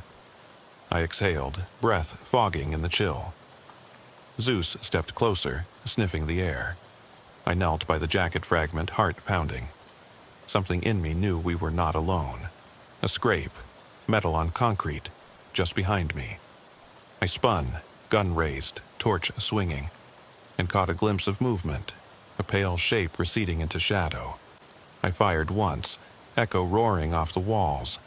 Pain flashed in my mind, not from recoil but from instinct. The muzzle blast was too loud, too final. The shape vanished. Silence swallowed the chamber. My ears rang. Zeus whined, pressed against my leg. I knelt, running a hand soothingly through his fur, voice shaking. It wasn't solid. It didn't feel human. Behind me, the hatch rattled. I stood, weapon ready, and hauled myself up the ladder. The hatch burst open at the top, daylight-blind floodlights from the arriving squad cutting through the gloom. Shouts, boots on metal. I scrambled out, eyes stinging. Zeus bounded up after me, tail low. They hauled me back, cuffs of concern tighter than any restraints. Backup found no body, only the jacket fragment and footstep impressions leading nowhere. That hatch is sealed now, boarded over beneath the barn. Officers won't go near it in daylight.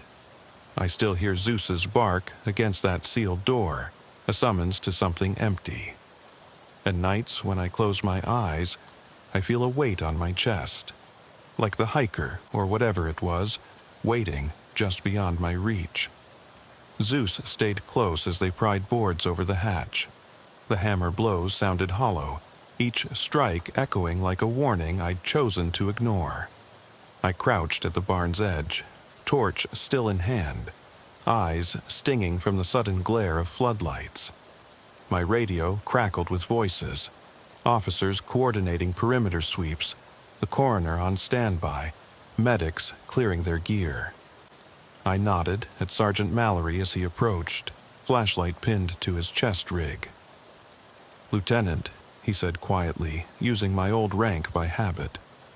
"What the hell happened down there?" I swallowed back the lump in my throat. We got a fragment of the subject's jacket and footprints. Footprints that led to that hatch and then just stopped. I gestured at the sealed door. I swear I saw something moving, something pale, but it vanished before I could get a shot off. Mallory frowned, scanning the barn's dark interior. "You sure it wasn't an animal? A homeless person taking shelter?" "I doubt it," I replied. Zeus wouldn't have reacted like that. He's never barked in fear at anything less than an immediate threat. I paused, remembering how the dog's eyes had gone glassy, almost human, when I'd fired. It was a look that still haunted me. And this dog, he felt it was something he couldn't chase. By then, the rest of the team had assembled. Deputy Ramirez shone her light inside the barn. Deputy Cho secured the perimeter with tape. I lingered near Zeus, who lay down at my feet, head on his paws, eyes fixed on the sealed hatch. I knelt to scratch behind his ears. "Good boy," I murmured, but my voice sounded hollow. They brought in heavy equipment, pry bars, a hydraulic spreader, even a small crane to remove the boards that covered the hatch. The ground workers dug a shallow trench around the base of the silo to catch any runoff or debris. I watched from the side, body rigid, every nerve screaming that we were exposing something that wanted to stay buried. After 20 minutes of clanking metal and shouted orders, Mallory signaled them to stop. The hatch remained sealed, boards intact. They'd decided to cap it with reinforced concrete tomorrow in daylight, after documentation and photography. Until then, they'd leave it alone. Mallory approached me again, voice low so the others wouldn't overhear. "You're not going down there again tonight?" I shrugged. "Won't need to." He raised an eyebrow. "Right, good luck sleeping." His attempt at humor fell flat. I lit a cigarette, an old habit I'd kicked years ago, and drew a long drag. The smoke tasted of metal and regret. Zeus watched me, ears perked. I stubbed out the cigarette on a splintered board. "Handler, report," crackled the radio. I clicked the mic. "Unit 14, all perimeters secured. No additional signs of subject. Scent trail ends at hatch. We'll stand by for cap tomorrow." "Copy," came the reply. They dispersed. Some loaded gear into the trucks. Others scribbled notes in clipboards. I stayed by Zeus until everyone had gone. Then I slipped around the barn's far side, where the boards were thickest, and pressed my palm to the cool wood. Under my fingers, I could feel the slight vibration of machinery winding down inside the farm's furnace system. Mundane enough. But I also felt something else. A faint rhythmic thump, like footsteps pacing back and forth under the earth. I winced, heart creeping into my throat. I stood straight, hand to my earpiece. No radio chatter now, only the wind moving through broken windows and the dog's steady breathing. I crouched to Zeus's level and whispered, "Do you hear it?" He lifted his nose, sniffed the air, then looked to where I pointed. His tail twitched once. Behind me, the boards flexed with a soft groan. I spun, weapon up, but there was nothing to see, only shadows pooling in the moonlight. My pulse thundered, and I struggled to steady my grip. A distant siren wailed, a patrol passing by, unaware of the night's horrors. I exhaled slowly, telling myself it was just stress, adrenaline. A dark corner of me whispered that I'd become the thing I hunted, a man chased by guilt and fear, trapped in a hunt he could never win. I moved away, circling the barn's perimeter, flashlight beam cutting arcs across the grass. Every rustle of leaves, every whisper of wind felt like a warning. Zeus flanked me, muscles coiled, ready at a moment's notice. We passed the entry door to the stall, the one with the blood smear, and I couldn't help revisiting it. I knelt to inspect the stain by torchlight. The smear was dry now, faded, but I still recognized the texture, like congealed iron. "What did you see down there?" I muttered to Zeus. His ears twitched. He gave a low whine. I flicked my torch upward at the barn roof. The moon had shifted. Clouds now obscured more than they revealed. A rafter snapped overhead, a branch falling from the old attic. Or maybe not. I tightened my grip on the leash hardware jingling softly. We circled back toward the truck. My mind replayed the moment I'd fired, the pale hand, slick with something dark, reaching up toward that hatch. Something, not human, but shaped like a hand, had tried to claw its way out. My bullet silenced it. But for how long? And what else lay down there, beyond reach of my flash and bullets? As I approached the patrol truck, I glanced back at the barn. Floodlights painted the boards in stark relief, until they clicked off one by one, leaving everything once more in darkness. Zeus barked, single and urgent, as if warning me to look closer. I stepped forward, and froze. In the beam of his nose light, I saw a shape pressed against the hatch, no more than an outline, but unmistakably mobile. A silhouette of a person, or whatever it was, staring back through the wood. And in that frozen moment, our eyes met on opposite sides of the wall. I jerked around, but behind me was only the patrol truck, empty and dark. Zeus's bark cut off, sudden and sharp. His leash slipped from my hand. I spun back to the hatch, but the shape was gone. My hand trembled as I clipped Zeus's leash back on. I tried to steady my voice when I spoke into the radio. "Unit 14 to dispatch. Someone's watching us." Silence answered. And for the first time, I realized I wasn't sure who was more lost, the missing hiker down below, or me. Zeus's sudden bark ricocheted off the grain bins as I yanked on his leash, heart hammering in my chest like a steel drum. The barn had gone eerily silent after the floodlights clicked off, but in that silence I'd seen it. A thin silhouette against the hatch boards, watching me. Now, under the weak glow of my flashlight, the barn entrance yawned like a black mouth. I swallowed, shoved my trembling hand into my jacket pocket, and pulled out the last cigarette I'd saved. I flicked the lighter, but the flame died before it caught, as though the air here resisted ignition. Frustrated, I crumpled the cigarette and tossed it onto the cracked concrete floor. "Come on, boy," I whispered to Zeus, voice rough. He pawed at the ground, ears turned toward the boarded hatch as if listening to whispering voices below. I followed his gaze. The boards were plain, unmarked, yet I couldn't shake the feeling something lurked just behind them, pressing to break through. I hauled myself up the ladder and out of the silo compartment, emerging into the barn's musty air. Zeus bounded up beside me, muzzle low, breathing heavy. The rest of the crew had already departed. Only tire tracks and scattered equipment remained, as evidence we'd ever been there. I patted Zeus's flank, trying to calm his jittery stance. "They'll cap it tomorrow," I muttered. "Let's get back to the truck." Outside, the night had deepened. Fog shifted in ghostly currents across the field. I could almost see shapes dancing in the mist. Twisted crop residues, gnarled tree limbs, and maybe something more. Zeus paused at the edge of the barnyard, nose extended, tail flicking. I clicked on my radio. "Unit 14 to dispatch, requesting transport back to station, timeout." Static crackled, then the dispatcher's voice, "Copy that, Unit 14, ETA base is 20 mics. Be advised, weather's turning foul." 20 minutes on a winding dirt road was a lifetime in my state. I climbed into the passenger seat. Zeus jumped in behind me, jostling into the corner so he could still see the barn through the tinted window.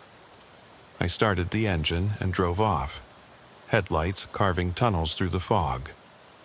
As we rolled away, I glanced in the side mirror, half expecting to see that silhouette again. Instead, the barn lay empty, shadowed, silent. But at the very edge of my vision, I thought I saw the flicker of a pale hand pressing briefly against the boards, then melting back into darkness. I blinked hard. Zeus let out a low whine from the back. I tried to focus on the road, but my mind replayed every detail: the blood smear in the stall, the footprints trailing to that hatch, the unnatural cold that poured up from the silo, the fragment of the orange jacket. My chest tightened at the memory of firing into the void, imagining the shape crumpling below me. Had I hit something? Or merely shot at air? Station lights came into view through the swirling mist. I parked under the tall lamps, their harsh glow revealing every scratch and dent on the patrol truck. I leaned forward, palms braced on the wheel. Zeus hopped into the front seat and leaned his chin on my shoulder, breathing a warm sigh. He'd done his job, found the scent, led me to the entry, warned me away when he could. But now, for the first time in 9 years, he looked uncertain. Like he was questioning whether our partnership could protect him from what I'd unleashed. I reached down and patted his head. "You did good, bud," I said, voice cracking. "Real good." We climbed out together. The station's double doors stood open, fluorescent light spilling onto cracked pavement. Officers in various states of sleeveless comfort bustled about, some in fatigues, some in dress uniforms. A pair of rookies glanced at us curiously, then diverted their eyes when they saw Zeus's muzzle still flecked with mud and something darker. Sergeant Mallory waited near the briefing room door, holding a steaming cup of coffee. He looked at me, expression unreadable. "Sit, Rep?" I followed him inside. The warmth hit me in the face, but I still felt chilled, as though frost clung to my skin. Mallory closed the door and motioned to the chairs. We sat, the hum of fluorescent lights buzzing overhead. I pulled off my jacket and hesitated before sliding out of my boots, the soles still gritty with barn dust. He sipped his coffee, eyes searching mine. Finally, he said, "I've read your report. Jacket fragment, footprints, eyewitness account, and that message you left on the board tonight. You think someone's alive down there?" I pinched the bridge of my nose. I don't know, but something went down in that silo, that much I'm sure of. And if there's anyone left alive, they'll need help. Mallory nodded slowly. Forensics wants photos, measurements. We'll get structural engineers down there tomorrow to seal it. Medical examiner already examined the fragment. No tissue, just fibers. He frowned. You're not convinced that's the missing hiker? I leaned back, chair creaking. Number not entirely. Jacket fragment was fresh, too fresh, and the footprints were too deep for a man of her build, like someone heavier dragged something through. I noticed his eyes flick to Zeus, then back. That dog sniffs out anomalies. He never barks unless he senses danger. Mallory rubbed his jaw. Listen, I know this shit gets under your skin, but evidence has to stand up in court. Right now, we've got a smear, a fragment, and a handler's testimony. Not enough to call it a homicide scene. My jaw clenched.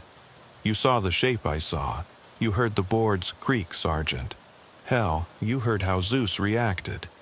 He sighed, drained his cup. I'm not saying you're lying, but we need hard facts.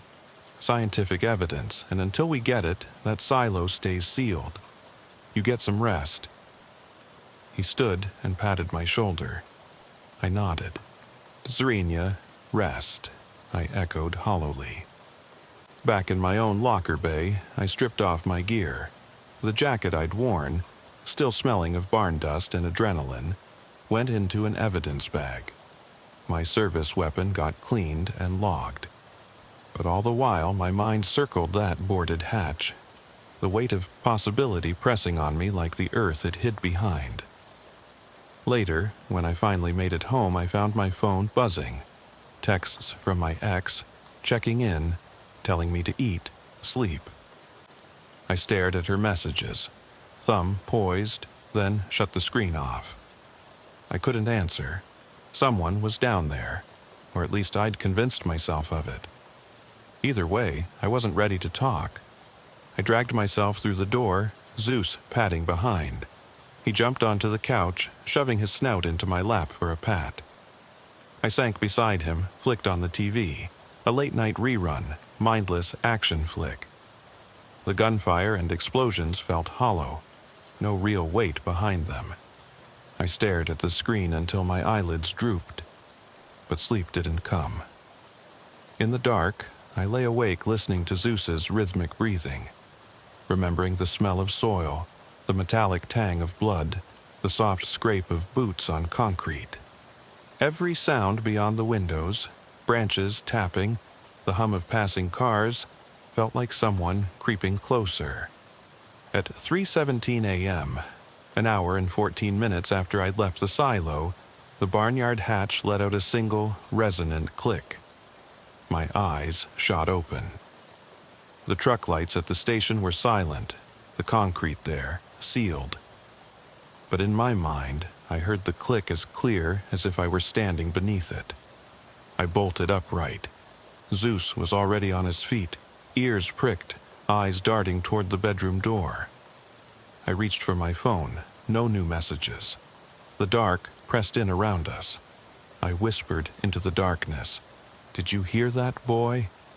Zeus let out a low growl and padded to the door, nose trembling as he sniffed the crack beneath. We both stood there as the silence stretched, broken only by the faint, distant whine of a radio, just beyond hearing, calling us back. And I knew sleep would elude me again. Hunted by memories of a shape that slipped through my crosshairs, and by the knowledge that tonight, the hatch wasn't the only thing left unsealed. Zeus and I rolled into the station yard just as dawn was brushing the eastern sky with pale pink streaks. The rest of the watch had already begun their morning routines. Coffee brewing in the break room, keys jangling, radios chattering in the background. I killed the engine and sat for a moment, staring at the hood smeared with mud and something darker I couldn't shake from my memory. "Unit 14, you good?" Sergeant Mallory called out as he lobbed a rolled-up patrol schedule at my window. I cracked the glass and caught the paper behind the seat. "Yeah," I said, voice rough. "Just give me a second." Zeus hopped down and padded alongside me, head low. I reached over and squeezed his harness, seeking comfort in the weight of his body. He leaned into my side, eyes softening, as if he understood how close we'd come to something we might never explain. Inside, the station's fluorescent lights felt harsh on tired eyes. I peeled off my jacket, glanced at the clock. 5:47 a.m. Briefing was in 13 minutes, enough time to run my own inspection. I ducked into evidence lockup, where Ramirez was cataloging items from last night. She looked up at Zeus and me, eyebrows raised. "Early bird, Lieutenant," she teased quietly, but her gaze flicked to the sealed crate holding the orange jacket fragment. "How's the hero?" I forced a grin, still breathing. I crossed to the crate, fingerprint gloves in hand. Ramirez had carefully placed the jacket fragment in a tamper-evident pouch, labeled and barcoded. I hesitated before lifting the pouch. The faint scent of hay and metallic tang rose off it, too vivid for something under a protective seal. "How's it look?" I asked. She sighed. "EM put it under UV, no biological residue, just synthetic fibers. Coroner says it's dry as a bone." I tapped the pouch. "Could they have washed it?" Ramirez shrugged. "Maybe, but biological stuff usually leaves traces. They ran 50 tests. Nothing." She leaned closer. "You still convinced someone's down there?" I nodded. "Something happened, something that jacket can't explain, and I have a hunch. The silo floor was stained deeper than just that fragment." I lowered my voice. "The prints went in but didn't come back out." She frowned. "So you think the hatch is a one-way door?" "If it is, we need a plan to get in and out safely," I said. "But first," I swiveled on my heel and rubbed my temples. My head ached. The coffee in the break room suddenly sounded glorious. Ramirez gave me a concerned look, but I waved her off and stepped out. In roll call, Mallory paced before the whiteboard, briefing the day's assignments. My name came up. "Lieutenant Ortiz, you're on K9 patrol this morning, routine checks at the industrial park." He paused, meeting my eyes. "But I want you off Road 42 until after structural assessment. Understood?" I straightened. "Yes, Sergeant. Understood." He moved on to other names. I slipped my hands into my pockets, steadying my breathing. Officers muttered good lucks and sorry not sorries. Any excuse to avoid Road 42. I caught Zeus's gaze. His ears twitched at the mention of the industrial park. He clearly preferred barns to warehouses. After briefing, I grabbed a coffee mug from the break room. It sloshed dangerously as I navigated the crowded desks. At my desk, I sat and caught up on emails, interdepartment memos, training schedule notices, and one marked urgent from forensics. New analysis results on evidence from County Road 42. I clicked it open. Results are in. Under electron microscopy, we found metallic particulates, iron oxide and tungsten, embedded in the fibers. This suggests contact with industrial-grade steel, possibly from machinery or heavy equipment. Unlikely in a barn environment. No trace of blood or tissue. Could indicate the fragment was dragged through a facility before being left at the silo. My heart hammered. Industrial-grade steel? A barn silo didn't have tungsten-laced machinery. This pointed away from a simple missing hiker case. It hinted at something, or someone, leaving the fragment there deliberately. Zeus whined softly and nudged my leg. I tore my eyes from the email and looked at him. "You're right, Bud," I said. "This isn't just about a farm. There's more going on." His tail thumped against the desk. I poured coffee from the station pot, black as the night I'd spent chasing shadows. I stood and gathered the day's gear: K9 vest, spare flashlight, rifle cleaned and zeroed just yesterday. Ramirez watched me from across the bay, eyes curious. "You going back?" she asked. "After evidence processing," I said. "I need to know what that fragment touched before it got to that silo. And I need to track the scent from inside the hatch before someone boards it up permanently." She nodded slowly. "Be careful." I clipped Zeus's leash on and led him to the truck. As I loaded gear into the back, I glanced at the station entrance. Officers streamed in and out. Life went on, but I felt the weight of something lurking beneath. A darkness waiting behind a reinforced door. I slid into the driver's seat, Zeus beside me, and checked the email again. Industrial Park, 20 miles from the old farmstead. I tapped the address into the GPS. It would put us close to the missing hikers' cell ping sector and near a disused rubber factory rumored to have shut down decades ago. Perfect for hiding, if someone wanted to conceal machinery traces. The engine turned over. As the truck backed out, I caught one last look at the evidence lockup window.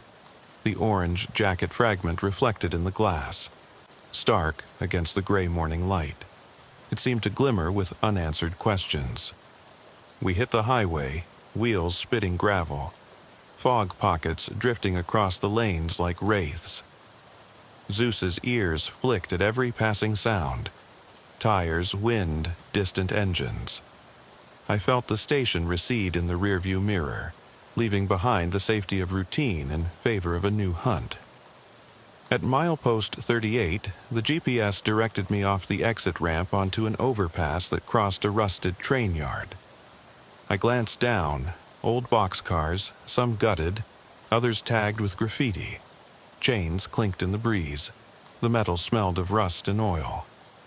I remembered Cho's report. Tungsten particulates.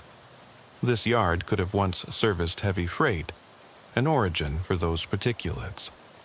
I slowed. Zeus braced himself, muzzle low. Through the windshield, I spotted a broken chain-link fence.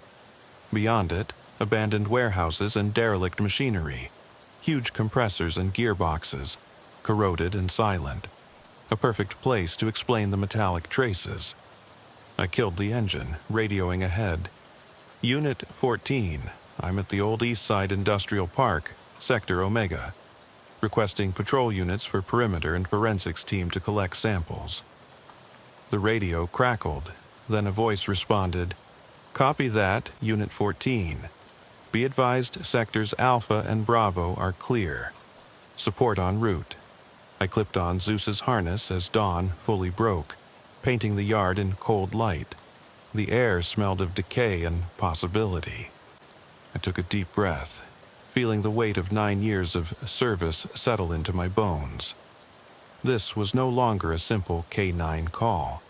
It was a puzzle with pieces scattered between a farm silo and a defunct factory. I lifted my flashlight in one hand, leash in the other, and stepped through the gap in the fence. Zeus went immediately to work, nose to the ground. Every nerve in my body tightened. We were about to chase a scent deeper than any we'd followed before. One that might lead to answers, or to yet more questions. We paused at the threshold of a sprawling warehouse. Doors swung wide as if awaiting our arrival. Inside, shadows pooled beneath rusted beams. The scent of oil and metal was strong, but I caught something else beneath it, a faint trace of earth, of that barn silo. Zeus stiffened, teeth bared. I swallowed. "Let's go find out what you smelled, boy." We stepped into the darkness together, and behind us the warehouse doors creaked shut. I clicked off the GPS, clipped the leash to Zeus's harness, and took a steadying breath at the warehouse entrance. The early sun filtered through broken skylights, casting geometric patterns of light and shadow across cracked concrete. Inside, the air was heavy with the smell of rust and stale oil, just as Lieutenant Cho's report suggested. But beneath that was another scent, faint and elusive, the damp earthiness of County Road 42's silo chamber. Zeus paused at the threshold, nose quivering. I crouched beside him, scanning the gloom with my flashlight. Rusted machinery, blowers, compressors, belt drives, loomed in the half-light, their teeth-like gears frozen in place. I whispered, "Let's see what you've got, bud." He moved forward and measured steps, ears high, nostrils flaring. We skirted a collapsed pallet rack, its steel rails twisted like broken ribs. Zeus pressed his nose to the floor, then sprang forward into the shadow of a massive gearbox. I followed, keeping the beam low. Under the gearbox I saw it, a smear of orange fabric caught on a jagged bolt. My pulse spiked.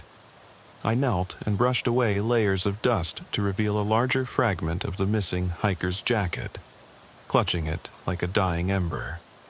It was torn raggedly, just as it had been in the silo, but here the edges bore coarse abrasions, like it had scraped along metal surfaces. "Good boy," I murmured, sealing the fragment in a fresh evidence bag. But even as I worked, I felt Zeus stiffen at my side, hackles rising. My flashlight caught his silhouette against the far wall. Dozens of footprints trailing deeper into the warehouse, stamped into the fine dust on the floor. Human prints, but not normal ones. Too wide, too heavy, as if someone had walked here dragging something in their wake. I rose, heart hammering, and swept my beam down the trail. It led between two rusted storage tanks, around a corner into an even darker recess. I clicked on my radio. Unit 14, fragment recovered. I have tracks leading into the intersection. I'm following, requesting forensic techs to follow up on prints. Over. Static crackled, then the dispatcher. Copy that. Forensics en route, ETA 5 mics. 5 minutes. If my gut was right, that wouldn't be soon enough. I holstered my weapon and stepped forward into the maze of machinery. Zeus padded ahead, the beam of his collar light bobbing like a will-o'-the-wisp. We navigated through snarls of pipework and discarded tools until we reached an alcove where the roof had collapsed, sunlight glinting off twisted steel. The dust was deeper here, undisturbed, except for 2 sets of prints. Heavier, deeper impressions that vanished beneath the rubble, and beside them the finer tread of athletic sneakers, maybe the hikers. I dropped to my knees and traced a finger along the deeper prints. They were too deep for a human of average weight. They tapered off where the concrete had fractured under a fallen girder. I scanned upward and saw a small opening, just large enough for a crouched person to slip through. The girders overhead twisted inward, forming a triangular breach that led to darkness beyond. I swallowed. "Zeus," I said, voice low. He sat, head tilted, eyes reflecting my flashlight like twin moons. He let out a single, questioning whine. I patted his head. "We're going down, bud." I squeezed through the gash in the metal, the jagged edges cutting at my sleeve. Inside was a narrow corridor of chipped concrete walls, coated in black soot and streaks of rust. The air was colder here. My breath fogged in front of me. Zeus followed, leash slack but watchful. We crept forward, the only sounds my boots on concrete and the dog's measured panting. Halfway down the corridor, my light caught something on the wall. Crude markings etched into the concrete. Symbols like tally marks, 3 vertical and 1 diagonal, repeated over and over. Some were fresh, others old, layers of scrawl, and beneath them, smeared in flaky red residue, letters scratched hastily. "Help me." My stomach roiled. "Jesus," I whispered, stepping closer. I ran a gloved finger over the lettering. The residue flaked off like rust, revealing the concrete's gray surface. It smelled faintly of iron. Zeus let out a low growl, fur standing on end. Ahead, the corridor opened into a vault-like chamber, lit only by a sliver of daylight filtering through cracks overhead. In the center lay a crude pallet platform stacked with dismembered machinery parts. Gears, pistons, rods, arranged like a macabre altar. And nestled among them, unmistakably human items. A battered backpack, a cracked thermos, and the hulking frame of a makeshift stretcher rigged with straps. Like someone had been carried here. I swallowed hard, blood pounding in my ears. The realization hit me. This wasn't a random dumping ground. It was a makeshift holding cell.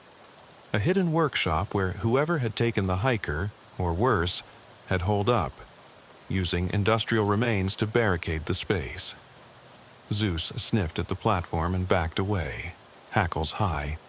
I shone my flashlight across the far wall and saw 2 more messages scratched into the concrete. Don't trust the blue lights.